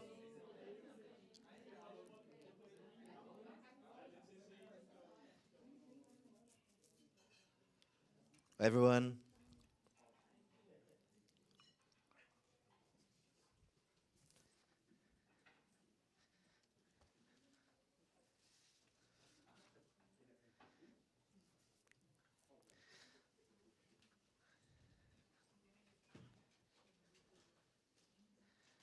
So now we're going to start the final session and very special session of the day. I'm going to invite Professor Jayati. We're very, very happy to have you here. Thank you very much. You have 1 hour. How much? Yeah. But please, the floor is yours. For the PowerPoint? Let me ask them to. Sure. Can you put the. Here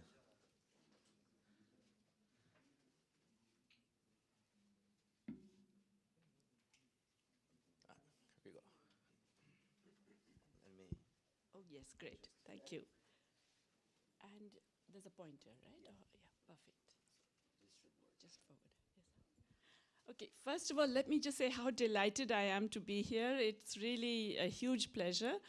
And it's also a privilege. I've really enjoyed the discussions today. I missed a little bit of the, well, I missed half of the post-lunch session because I had another online meeting, but it's really been amazing, the discussions. And I was just telling somebody that coming from the US, it's such a relief to actually hear discussions that are realistic about the state of the world, because even the most progressive economists in the United States often forget that they're in the core, and they don't realize the advantages that being in the core means.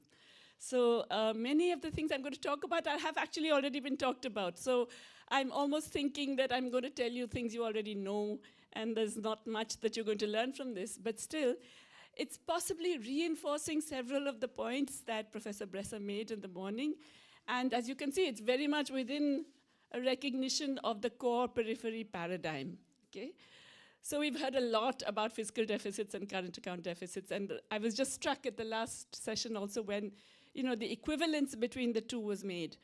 That equivalence used to exist maybe 2 decades ago. It no longer exists because private sector deficits are often what are responsible for the current account deficit.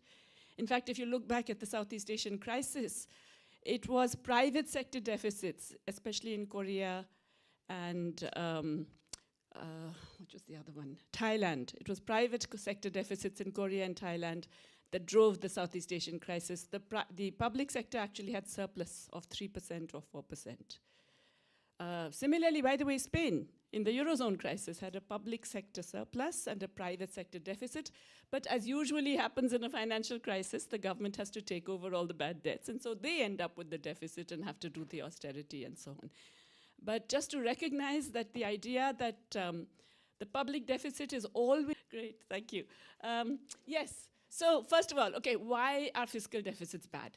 And now we're not talking in a world of monetarism. So we just could ignore the monetarist argument about fiscal deficits because I'm hoping in this room we all recognize that that's not relevant.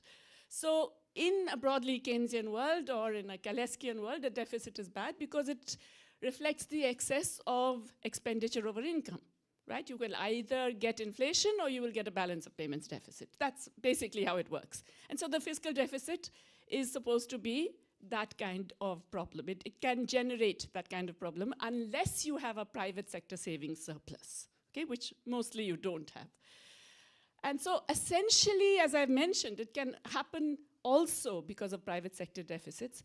And we have seen this more and more in large parts of the world, that opening capital accounts has allowed private companies to borrow at lower interest rates because we tend to have higher interest rates, a point which I'm going to keep coming back to.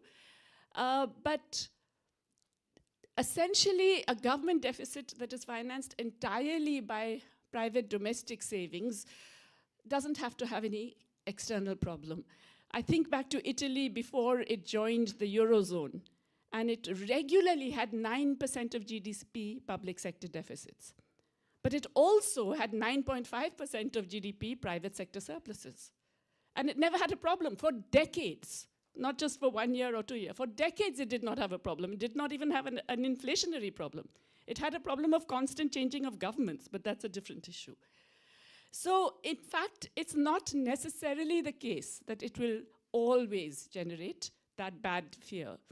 So what's the big problem today? Why is the public sector deficit seen as such a problem, the government deficit? Essentially because it is perceived widely that there is too much public debt in relation to GDP, which will generate the problem. And so once you have a large public debt burden, the interest costs are going to eat up your spending. You'll have to generate primary surpluses. We've had a lot of talk about the primary surpluses. And of course, we know that financial markets don't like it. When you run a public sector, government deficit, you can see when most finance ministers are giving their budget speeches, they're kind of looking over the shoulder to see what the gang from Morgan Stanley and Bank of America and all are going to say if they announce a particular deficit level. So the fear is that you will get capital flight, that financial markets will punish you if you actually run a deficit. And of course, that will make things worse because you'll get capital flight, and that means you'll pay more interest, and that will further add to your public debt because you won't be able to repay all the interest, and so on and so forth. Bond prices fall, yields go up, and in general, finance becomes more expensive. And that's the truth. We know that this happens, okay? So that is a reasonable argument against a deficit. That's not, shall we say, that's a sort of empirical argument against a deficit, not necessarily a conceptual one.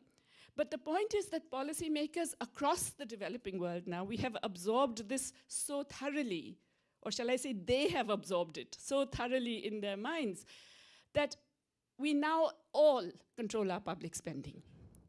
So there is this obsession with the value of the fiscal deficit, and it's playing out in all sorts of ways, which are dramatically increasing within country inequality, I would say, because it means governments are spending less on essential social services, doing austerity, et cetera, et cetera.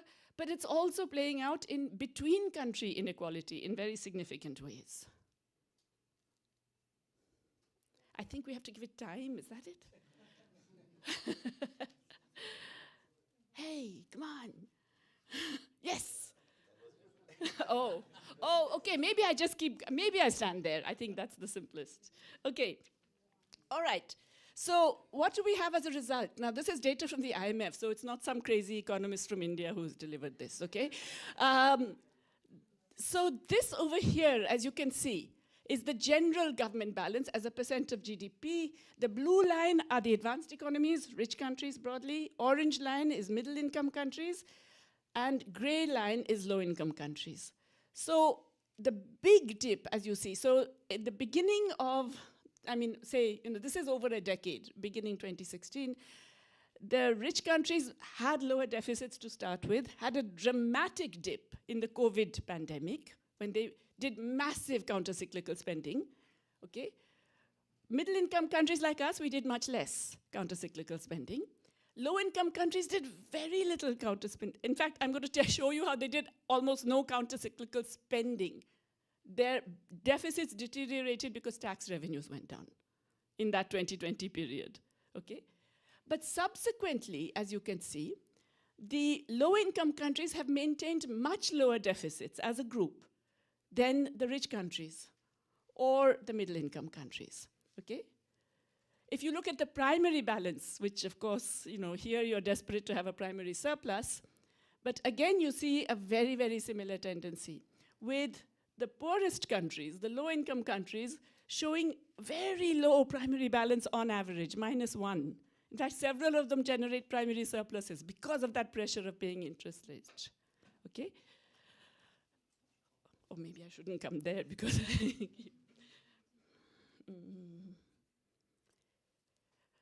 And how do they do this? They do this by controlling public spending. So the idea that you can actually control a deficit by raising taxation, taxing the rich, for example, the ultra-wealthy, or taxing multinational corporations as they should be taxed, that is to say at the same rate as your domestic companies, all of that doesn't figure. What we do is we control our spending, especially the low-income countries. If you look, the gray line there, that's the low-income countries. And what is shocking to me is that there was no counter-cyclical spending during the pandemic. Just look at that. It's flat, which really means that during a period when you really had to spend huge amounts to give your citizens some compensation, and remember, low-income countries got the vaccine much later because of vaccine grabs, vaccine apartheid, as it's been called, okay? And so they suffered a lot more, their economy suffered a lot more, no counter-cyclical spending. Just a very small average dip. Brazil is an outlier, you spent a lot more. So you shouldn't knock yourselves up on that one. You were better than the rest of us. Very little for the middle-income countries, the orange line. Big amounts for the blue line, dominated by the US. The US spent, of all the additional spending between January and 2020 and March 2021, the US spent 55% of the additional spending. That translated into $28,000 per capita. Additional spending, not total. Additional spending per capita over that period, $28,000 per person. Low-income countries as a group, $2 per capita, additional spending. Because remember, percent of GDP, their GDP is already lower, right? So the pandemic was in fact therefore a much bigger economic disaster for low-income countries and for middle-income countries because we didn't do the counter-cyclical spending. It delayed our recovery. It meant longer negative multiplier effects. It worsened our capacity for further growth. It reduced the kinds of, it gave us negative dynamic economies of scale, if you see what I mean. Because obviously a lot of these things, when you lose some capabilities, as we've been talking about, you lose them over a longer period. Oh, okay. Yes, great, thank you. Wow. Okay. But the rich countries still get away with much lower effective debt payments. And this goes back to the core periphery or empire periphery discussion that Professor Bresser made this morning. So here's the general government debt to GDP. You know how we're told, oh, you can't have more than 60%. That's the European Union average. No, it isn't. European average now is way above 90%. US is above 100% this year. Japan is at 248% of GDP. Okay, nobody is saying Japan is about to have a debt crisis. But on average, the blue line, as you can see, significantly higher as a share of GDP. Orange, less than half. And the low-income countries, less than a quarter as a share of GDP. Okay, so they've been remarkably fiscally disciplined. If you're going by the standard playbook, they're the good guys. They have behaved themselves. They haven't done anything bad. Look at the interest payments they're making. Who gets the lowest? Blue line here, advanced economies, yeah? And this is, again, the effective interest rate paid on government debt. Okay, it's not the nominal rate. This is, if you like, their government debt payments as a share of GDP, okay? Blue line here, less than 2% throughout, begins at much lower and goes up to about 1.8%.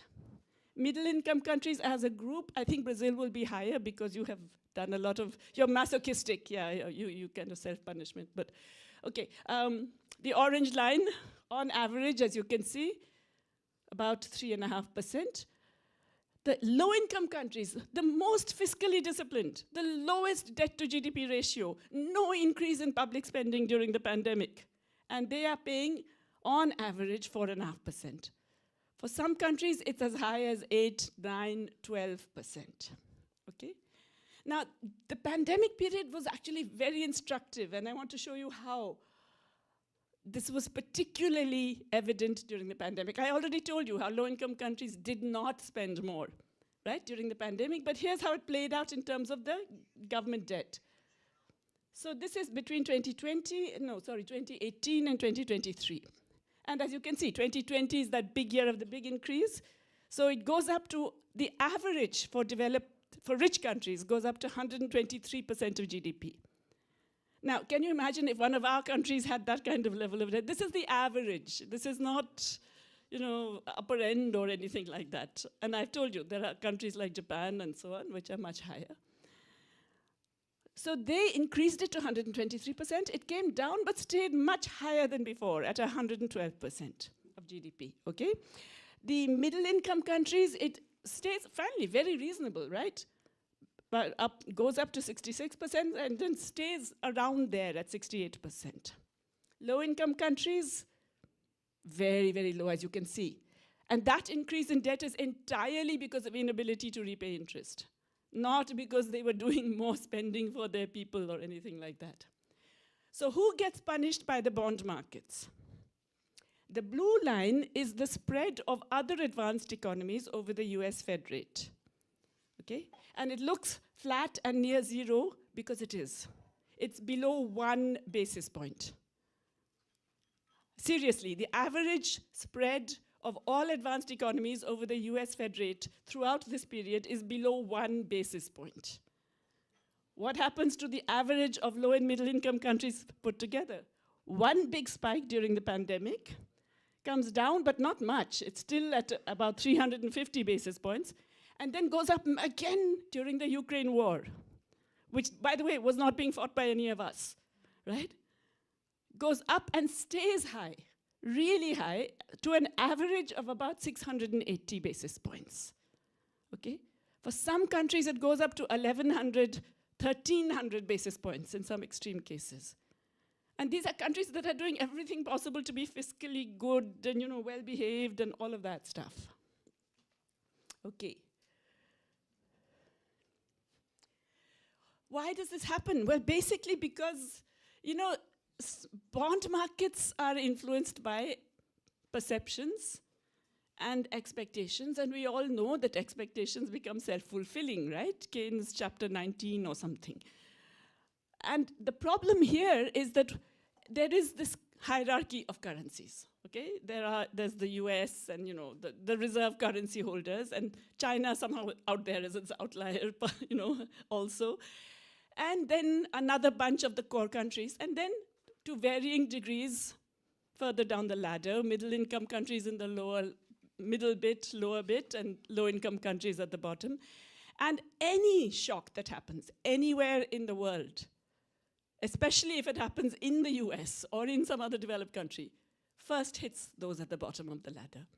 Because of the perception that, now the world economy is going to be bad, and that means these guys are going to be the worst off. And so capital flight occurs first here, regardless of the so-called macroeconomic fundamentals that we are told are so important, okay? And this, in fact, I've been very careful to take only IMF data. So this is the sovereign bond spreads in emerging market and developing countries, as you can see.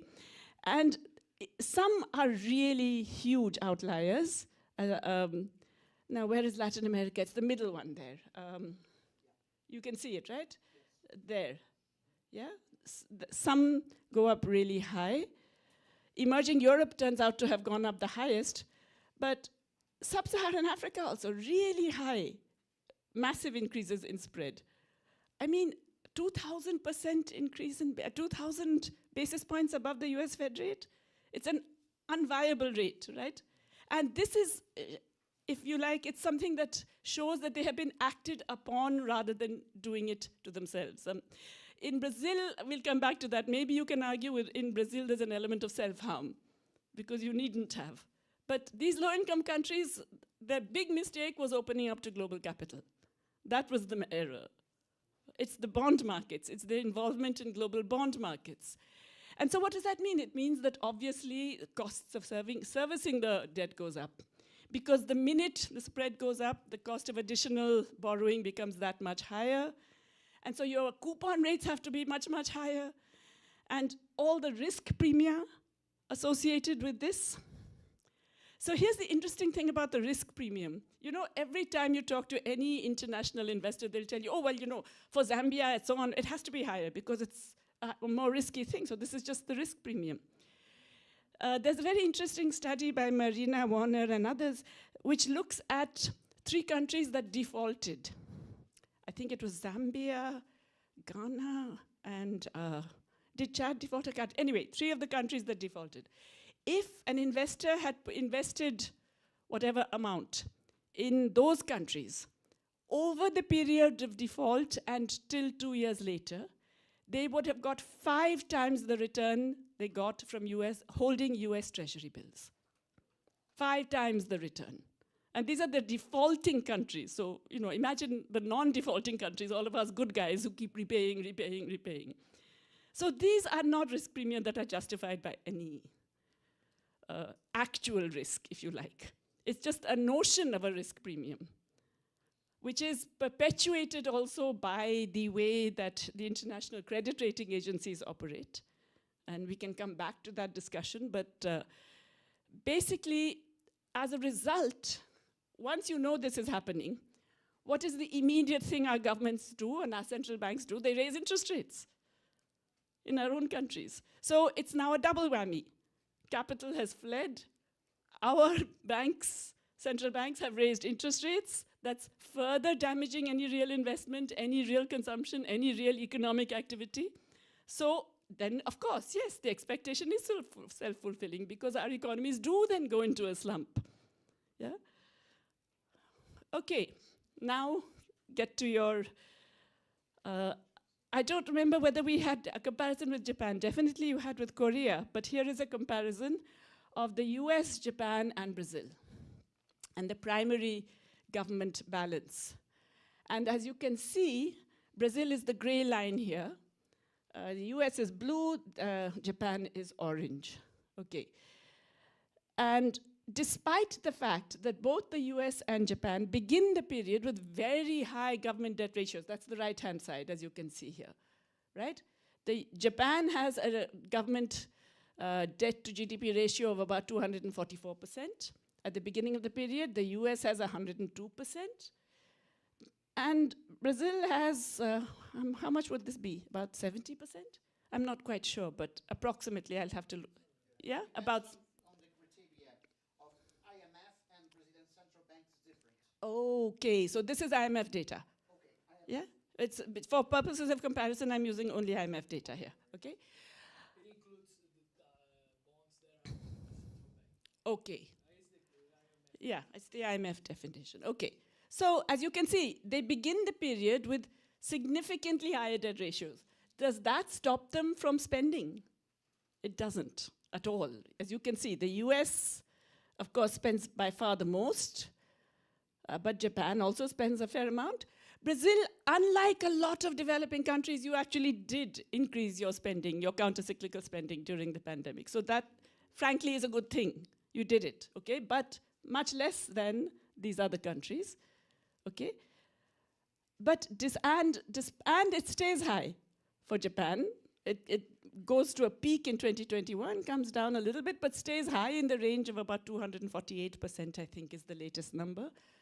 The US stays high. It is in excess, I think it's about 110% now, IMF definition. And Brazil possibly about 80%. Yeah, approximately. Okay.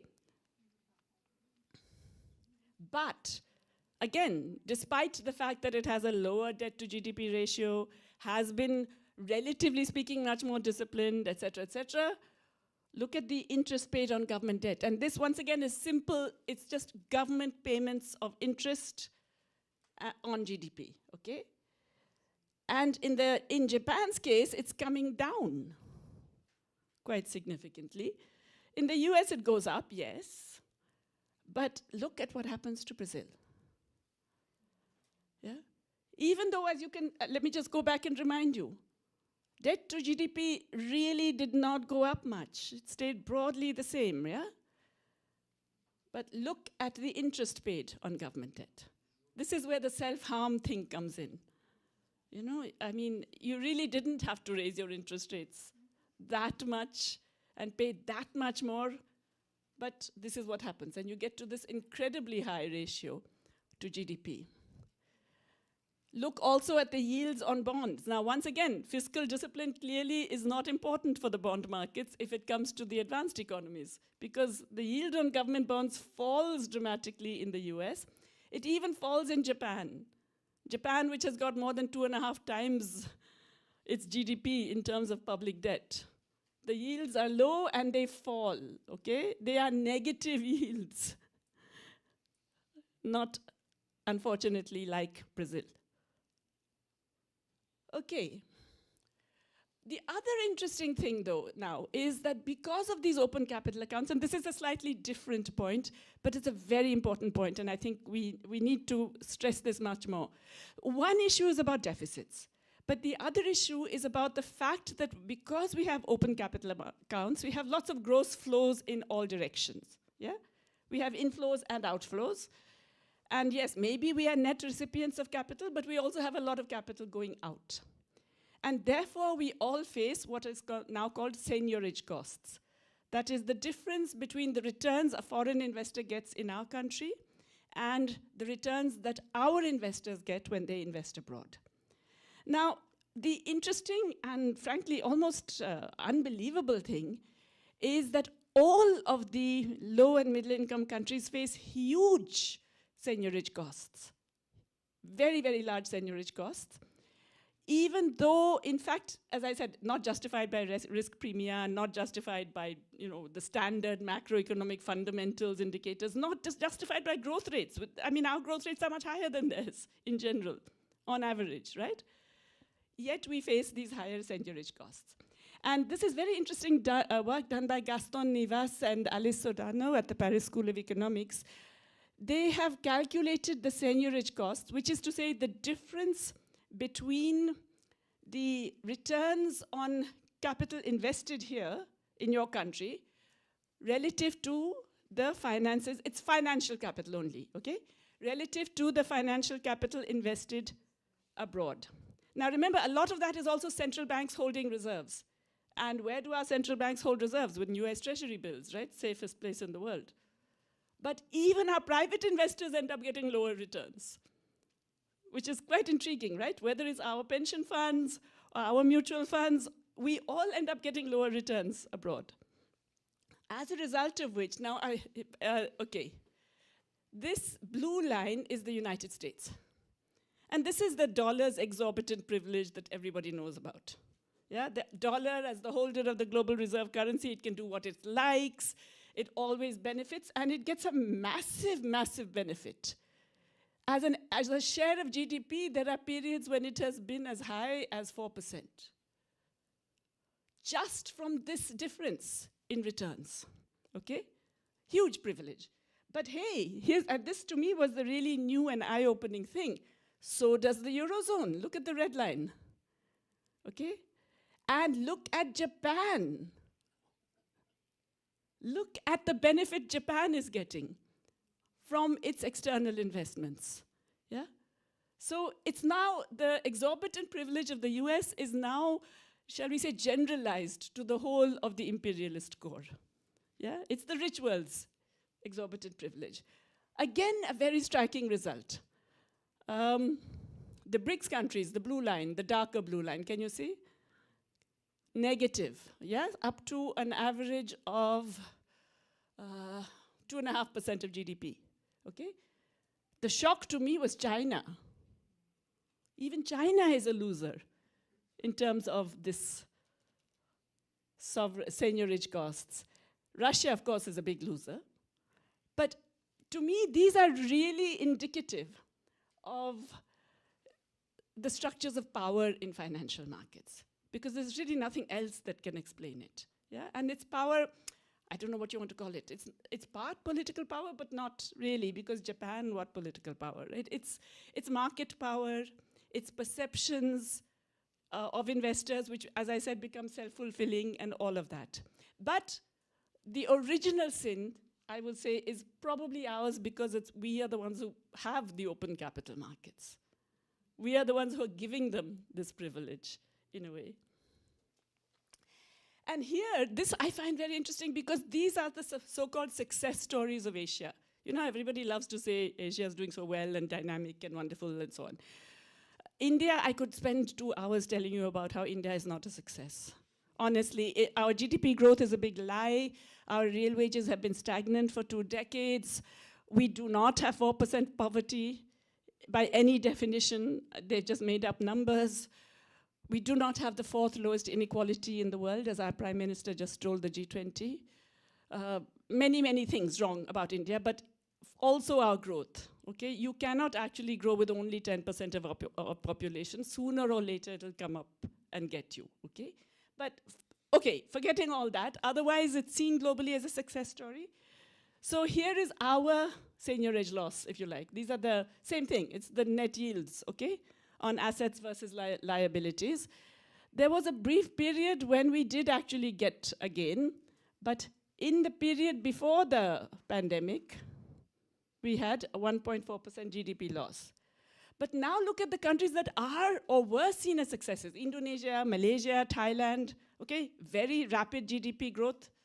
I think Indonesia is a bit of a fraud case also, but Malaysia is not actually. Thailand is not, okay? And Thailand is close to a full employment economy, so is Malaysia.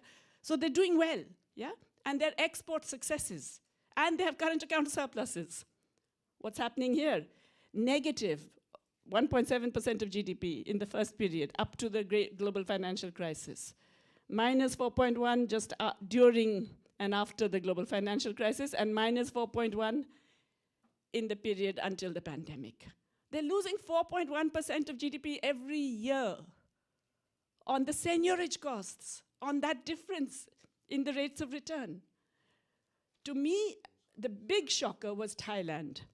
Because Thailand, yes, there's a loss of 2.2, then 4.4, 5.2% of GDP they are losing in seigniorage costs. Their net foreign capital inflow over this period was 2%. So 2.5 times their net capital inflow is going away in seigniorage costs. And so you say, what's the point of that open capital account? You're not actually gaining resources. So, you know, this whole thing is going to add to domestic savings and so on. It's obviously nonsense. It doesn't work in a world of open capital accounts where private players are deciding the flows. Okay, so now to state the obvious, what I've said already, these are not because of higher risk. They're not because of the risks of expropriation. None of that happens anymore. Today, in fact, expropriation is so widely defined by all of those bilateral investment treaties that even higher tax rates qualify as expropriation. But even that they don't have, okay? So there's no risk at all. And it's not because of volatility and lower returns, because of currency depreciation either. Because I told you, I gave you the example of the countries that had actually defaulted, where the currencies had depreciated. Such high coupon rates, such high yields, that in fact investors get more from that, many multiples more, than they would in the safest assets in the world, okay? So it's not the volatility. And it's not because of lower rates of return on public debt, because private debt also shows similar patterns. That's the other peculiar thing. So for some reason, our investors abroad keep investing in low return assets, whereas their private investors who invest in our countries get high returns.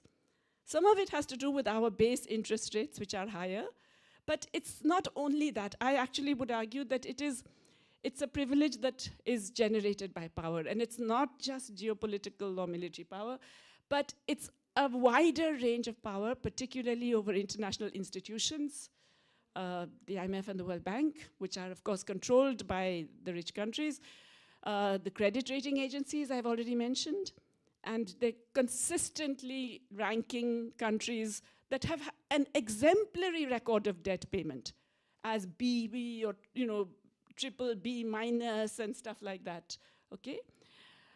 It's also the overall setting of rules, the bilateral investment treaties that I mentioned, the comprehensive economic partnership agreements that are increasingly being signed that set, you know, legal rules for all kinds of unfair extraction. The ability of the rich countries, yes, but the elites in the rich countries and the elites in our countries. I think we can't let them off, yeah? If you in the old days, we used to call them comprador, but the elites, shall we say, in all of our countries, to lobby and ensure policies in the lower income countries that ensure that this happens. Okay, so the original sin, as I mentioned, is capital market integration. And so really, that's what we have to reconsider. We have to actually think, I mean, you know, in a way, we used to worry about trade doing all kinds of things to our employment and manufacturing and so on, which is true. But let's face it, the global trade order is being upended, not by us, but by Mr. Trump. Financial globalization, on the other hand, is as strong as ever. And it is probably more pernicious. It's probably worse for us. And it reduces our policy space. It reduces our monetary space, of course. It determines our exchange rate policies. It determines our response to shocks. It makes us much more vulnerable to crises. It makes us less able to respond to crises. And of course, then on top of everything else, we have these high seigniorage costs, which are really expensive. They're not cheap at all, right? I mean, look at Thailand, 5% of GDP, 5.2% of GDP. So I would argue, I mean, I think the, what's the word the IMF has finally approved? Capital management techniques. Capital controls, basically. But it's okay in Washington if you say capital management techniques. Capital management techniques are essential. We have to bring them back. We cannot go on like this. We will not industrialize, develop, do green industrial, anything. We will not go anywhere as long as we have these open capital accounts. We have to bring in controls on capital flows. And that's just a first step. But I would argue it's a necessary condition for any further advance. And a last point I just want to mention, because it's something that I think was kind of implicit in a lot of the discussion, but didn't come out very clearly. It's industrial policy is impossible without directed finance. You really have to be able to direct finance. I mean, China shows that very clearly. Japan showed that before that. South Korea showed that before that. Germany showed that before that. The United States showed that. In fact, I would stick my neck out and say there is no country that has industrialized without directed finance. And you cannot do directed finance with an open capital account. So on that note, let me stop and we can have a discussion. Thank you.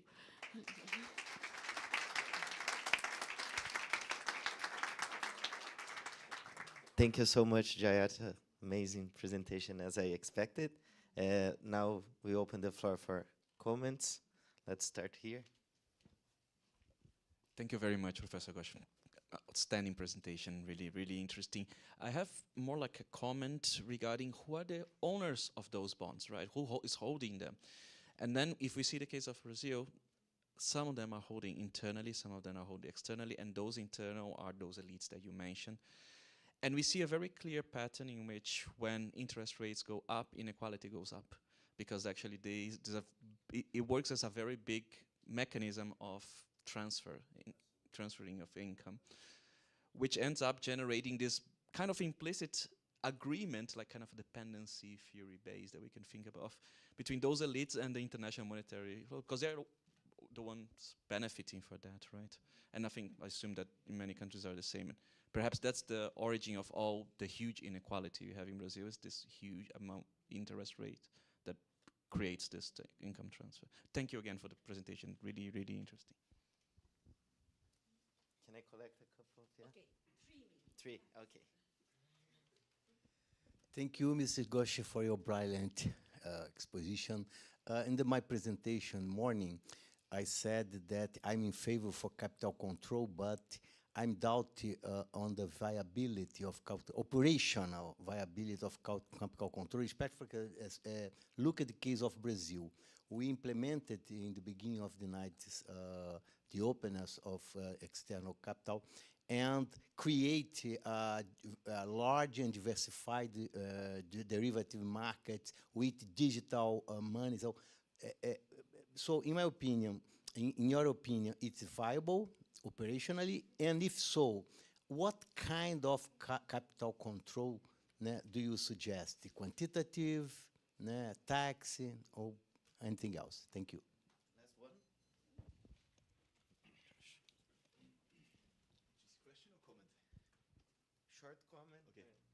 Yes, hi, Josh Holzow here from Germany, actually studying at FGV here. I really enjoyed your presentation. Maybe a comment to the ratings and everything, because I'm currently working here at the German Development Bank. So we do project finance here in whole South America, and I just wanted to add that, especially with the ratings you were mentioning. I mean, this is always what we look at, right? And we do a bunch of calculations and everything, and then you come up and say, okay, nice project in Chile, great. And you say Argentina, at the moment difficult, right? And then also what they do, for instance, is they always differentiate if you have European content or if you don't have European content, right? So I think this is also one of the big factors where inequality gets in the way a little bit, right? Because we say, okay, we have some content here from Germany, from Europe. Okay, that's great. We can offer you better pricing. If it's content that's maybe coming from South America or from somewhere else, right? Then you don't get such a fair pricing. So this also is a little bit unfair, in my opinion. Next round, you start. Okay. Yeah. Yeah, about inequality, you're absolutely right. And that's part of the problem, that our elites and, let's say, the upper middle classes who have pension funds that are serious and so on are beneficiaries, and that makes a difference.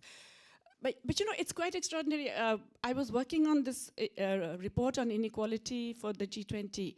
There was a committee that was set up with Joseph Stiglitz as the chair. 15% of the world's population owns any form of capital. Only 15%. It's quite shocking, right? 85% don't have any capital to speak of. I mean, maybe they have, I don't know, some plows and, you know, whatever, but they don't really have financial capital at all and any other significant capital to speak of. Now, within our countries, I think that has created a powerful lobby for financialization. It's certainly true in India. It was true in South Korea just before their crisis. It's obvious in Brazil. There is a very strong lobby for financialization, which, as you say, plays into inequality. But it's also interesting that same financial lobby are losers in the global financial market. Do not destroy other kinds of incomes. You know, I happened to be in Malaysia after the global I happened to be in Malaysia after the global financial crisis. And in the University of Penang, they were all crying because their pension funds had been invested in the US subprime market. And they had lost everything. And we don't know, I mean, probably, you know, your pension funds are being invested somewhere else, etc. We've allowed a free-for-all in which the kind of integration, that is going to take a long time to unwind. And I think that relates directly to your question also, Andre. That you know, these are things that will have to be unwound, and they can't be done like that. It can't be, you know, today free for all, tomorrow complete control. No. I think there is a variety of techniques. There's been a lot of interesting work done. Jerry Epstein in my department in the US and Eileen Grable and Jomo, they wrote a paper on capital management techniques a long time ago. But many of those are still valid, and they can be market-based, or they can be administrative, or they can be direct controls that certain things cannot be done. They can be differential tax rates. There are a whole range of things you can do, and countries have already done some. One of the most interesting examples for me is Taiwan, China, which has the great advantage of not being considered a country. So it's not a member of the IMF. And it can do a lot of very imaginative things. There was a period when they actually did this. They said, okay, this year we need so much foreign capital. So they allow it, and then they say, oh, it's May, but already we've got this much. Okay, no more this year. Bam. You can't invest because we've got as much as we need for this year. They could do that because, as I said, you know, they didn't have IMF and all of that on their shoulder. But there are many, many ways of doing this. Differential tax rates is a useful one. A control doesn't necessarily mean a ban. A control can be all kinds of things that will disincentivize short-term capital, for example, which at the moment, which all of us used to have, and now none of us has. Yeah, it can disincentivize only financial investments. It can disincentivize a whole range of things, even say private equity, which has become very short term. You can say, no, if it's private equity, you have a minimum of 2 years. Or you don't, you know, and so there are many, many instruments that can be used. I think it's really just a question of political will to do it, and that's the bigger issue, I would say. On the credit rating agencies, yeah, you know, I mean, there has been a lot of talk of having a public credit rating agency, an international public, and that was a proposal. For example, the UN Special Rapporteur on Debt had made that specific demand, that there should be something under, let's say, the aegis of the UN, a public credit rating agency. The African Union is setting up one. In fact, it's already set up, but it hasn't really got up and running. A credit rating agency. Now, what's the advantage of that? Is that if you do have a credit rating agency, which you require all of your public-related funds to recognize, then that already shifts a large part of the capital within your continent into a more reasonable frame. Because you see, all of us say, well, you have to get credit rating of so much if you're investing in, you know, insurance and so on and so forth, right? The insurance companies, all of that kind of thing. And all of them turn out to be the big global three. Supposing we said, no, there is this alternative, and you have to at least get that rating. That would at least begin to provide some competition, because we do know the credit rating agencies, they're often behind the curve, but more than that, they're very cartelized. They do operate together, and they operate politically and ideologically, you know, to kind of destroy it a certain time. Chile has experienced that a lot. Every time it has a left government, it gets downgraded, and all kinds of things like that. So I think there is a strong case for a public credit rating agency, globally. Yeah.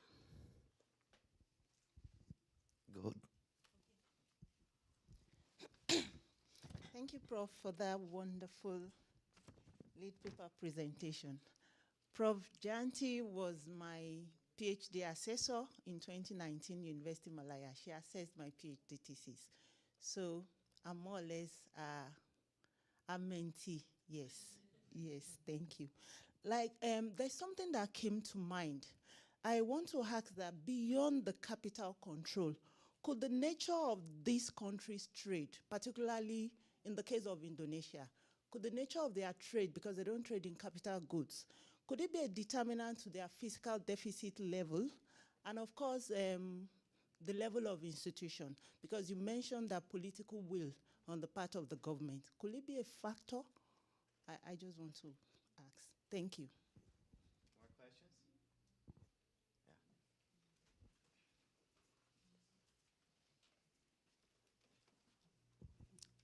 Congratulations. It's wonderful.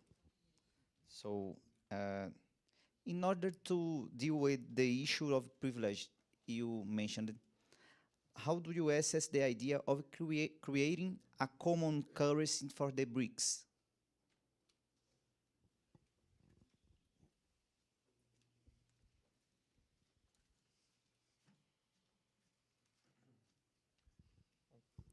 Congrats for your presentation, and thank you for bringing us. My question is more for the political economy side. I would like to know how is this type of debate in the United States today? I know that the debates about fiscal policies and the expenditure from the government are really important here in Brazil and conduces everything. But I would like to know how is this thing are being debated in the other side, in the side of the privilege, for example, from the United States. Okay, three very different questions, but okay, first beginning with the issue, you know, Indonesia is a very interesting example because this is a case of really how trade integration can mess you up, okay? And this is not trade integration in the globalization sense, it's because Indonesia joined ASEAN, and Indonesia goes from being 90% manufactured exports to 90% primary exports, because it has done complete trade integration with more advanced economies, Korea, Malaysia, and so on. And yes, that definitely messed it up. So we've left out, in a sense, in this discussion, how trade integration has messed up countries, but that is absolutely true. And that, of course, also then affects the government's fiscal possibilities, because then all you can get is what you can extract, which is why they're desperate for royalties from nickel and whatever else they can find. And yeah, and it's bad news for sure. But again, I suppose that goes back to the point I referred to saying, well, Donald Trump has messed up trade. But in a sense, what I'm meaning, therefore, is that opens up possibilities for the kinds of trade protection that are essential for industrial policy. I think this point was made in the last, I think Andre, you made it, right? You can't do industrial policy without some controls on trade. But you have to think carefully. You have to be, sort of nuanced about it. The second question was the BRICS. Okay, yeah. Why do we want a BRICS currency? Okay, let's go back to what the purpose of a common currency is. Okay, and what does the European Union tell us? Or rather, what does the Eurozone tell us? It tells us that if you try and do monetary union without fiscal federalism, you're in trouble, right? And so you're going to get imbalances that cannot be resolved through exchange rates. And then you'll be dependent on the munificence of the surplus countries, and they will not show any munificence. You will be forced to do a very deep and damaging adjustment. So I don't see the point in having a BRICS currency. Does power come from a currency? No. The currency is a reflection of the power. Yeah? Kindleberger put it very well. Charles Kindleberger, you all know, of course, right? He says money is about power. International money is about international power. So the power of the dollar today is a reflection of the US power, which is waning. Okay? It's going to take a while. It's not going to happen tomorrow, but it's waning, right? And so the dollar will wane. Does it mean that we should then be jumping up and saying we'll do another cut? No, because that's not to our benefit. I don't think having a BRICS currency, it's going to create much more problems, because the BRICS countries are not homogeneous. They're certainly not in any sense fiscally federal. There's no way in which you're going to get Saudi Arabia to be offering resources to, let's say, India when it runs a deficit, and so on and so forth. So I don't see the point in a BRICS currency, actually. Yeah, I would say. And, oh my God, sorry, my memory. The third question was on...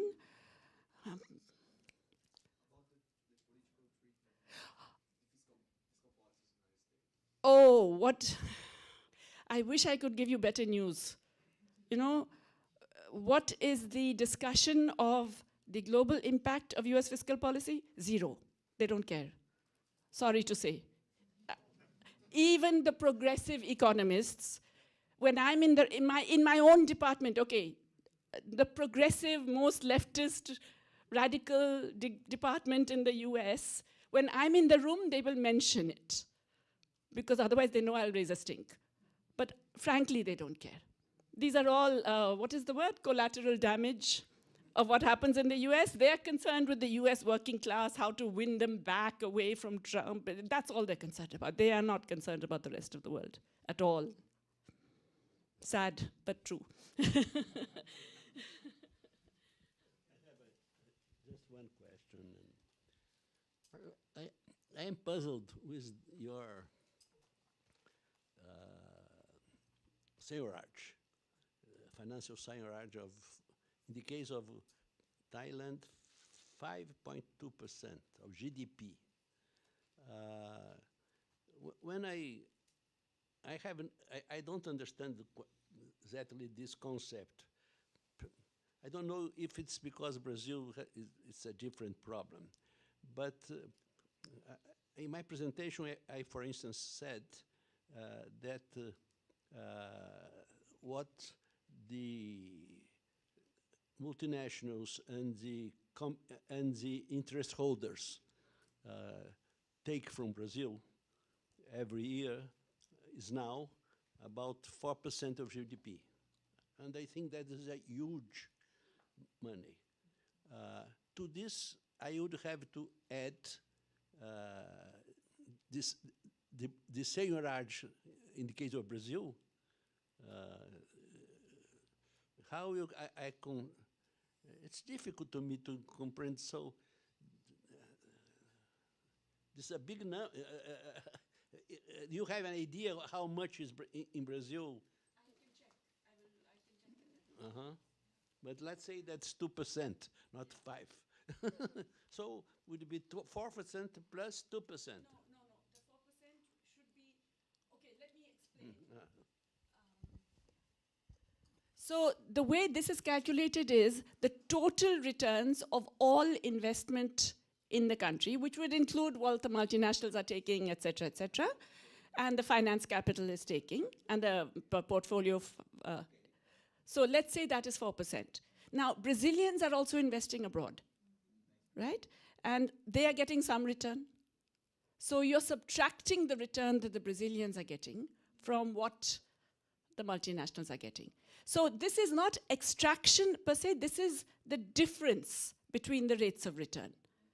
And so this has nothing to do with the current account, which could be in deficit or surplus. I mean, those two countries are in surplus, these two countries are in deficit, that doesn't matter. It's specifically in terms of the rates of return on investment. So the multinationals and the banks get so much return. Our investors, when they send money abroad, they get, let's say multinationals get X return, our guys get Y return. So this is X minus Y. And as a share of GDP. Yeah. What is the source of this? These are calculations done by UNCTAD, but the original idea was developed by the Turkish economist Korkut Boratov. He looked at the US balance of payments and he looked at their seigniorage advantage. And then Yilmaz Akyüz, another Turkish economist, did it the other way around for developing countries. What are we losing? And then UNCTAD has done these calculations. I was involved in this. I think it is the Trade and Development Report for 2019, maybe. I was involved in preparing that report. Yeah.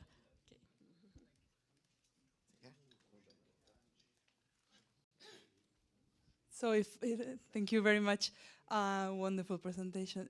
If I understand correctly, if we were to prevent this, we should think of a scenario where, taking the case of Brazil, Brazilians wouldn't invest their money in the foreign markets, and we wouldn't receive, Brazilians wouldn't receive the capital inflows of, yeah, of course, yeah. I understood that it's a progression and it should be like in a nuanced way, but that's a bit like the scenario of, it's like the cost of opportunity of where money goes. Yeah. And I think that for countries, for example, my country, Argentina, we have so much investment of our savings abroad that this number, it's significant for sure. Yeah. Yeah. Everything goes back to the morning presentation by Professor Bresser. Yeah, it's very connected with this. Any other example you can come out of, apart from the one you said, of countries that are doing capital controls? Yes, of course. Can you tell us a bit about that, or just to get more insights on possibilities? Because, of course, capital markets said, no, this is impossible, it cannot be done. So to get some real ideas of what can actually be done. Thanks. You know, this thing about capital controls, it's very funny because the minute you mention it, the other side comes at you like that, you know, saying, oh, you're in the 2 centuries ago and you're just out of it, the dinosaur, etc. And when I said that you can do, you know, different things, you don't have to do a complete ban on all capital movement, that's what some guy from the IMF actually told me, oh, that's like saying you can be a little bit pregnant. Which is, by the way, not true. Because if you look at, for example, China, okay, China has a planned economy, et cetera, but what they're doing in terms of capital management can be done by pretty much any country, okay? So for example, in terms of portfolio investments, if you're going to buy shares, they have 2 categories of shares, A shares and B shares. B shares are owned by foreigners, they have no voting rights, and there's a strict limit on the proportion of B to A. Okay, so a bit like a quantitative control. You cannot buy more than so much of the B share. You can bid up the price of the B share. But that's about all you can do. In terms of borrowing, they have very strong controls on borrowing by their companies, or they had. You see, okay, even in China, you know, you can find phases when the financial lobbies push.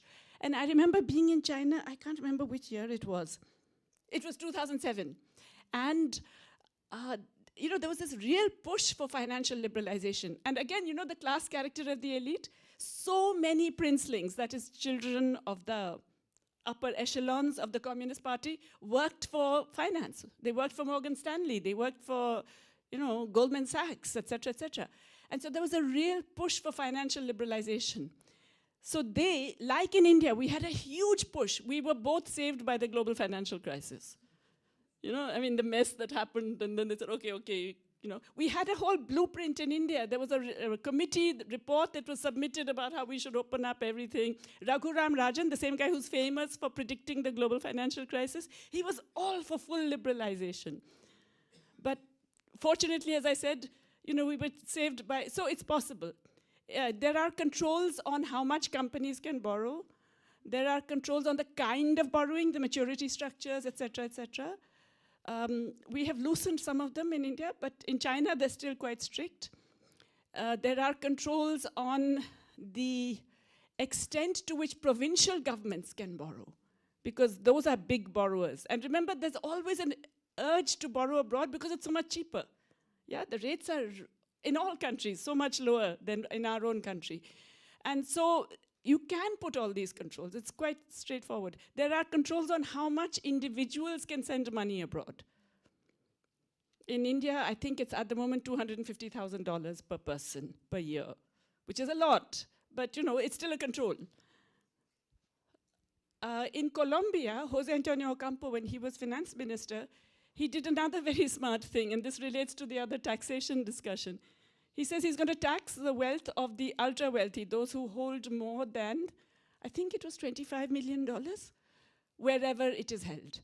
So Colombia is a member of the OECD, so it has access to the country-by-country reporting. Now, US is not a member, so this doesn't even count the money they hold in the US, but it counts all the other stuff. And he was able to raise 0.75% of GDP just on that. And it was a very small tax. It was 1.5% of the wealth, wherever you hold it. So, you know, many things are possible in that sense. Okay, with that, we close the session. Thank you very much, Jayati. I have to make a final...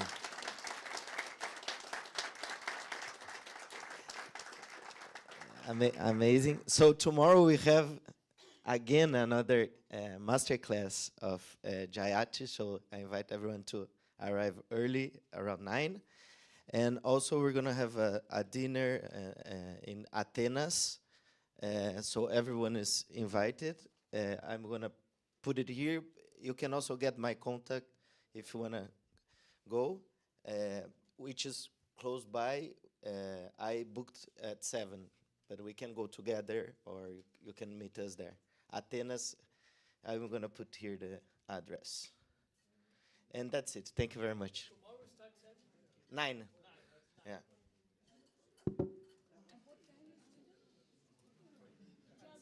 Seven. Yeah.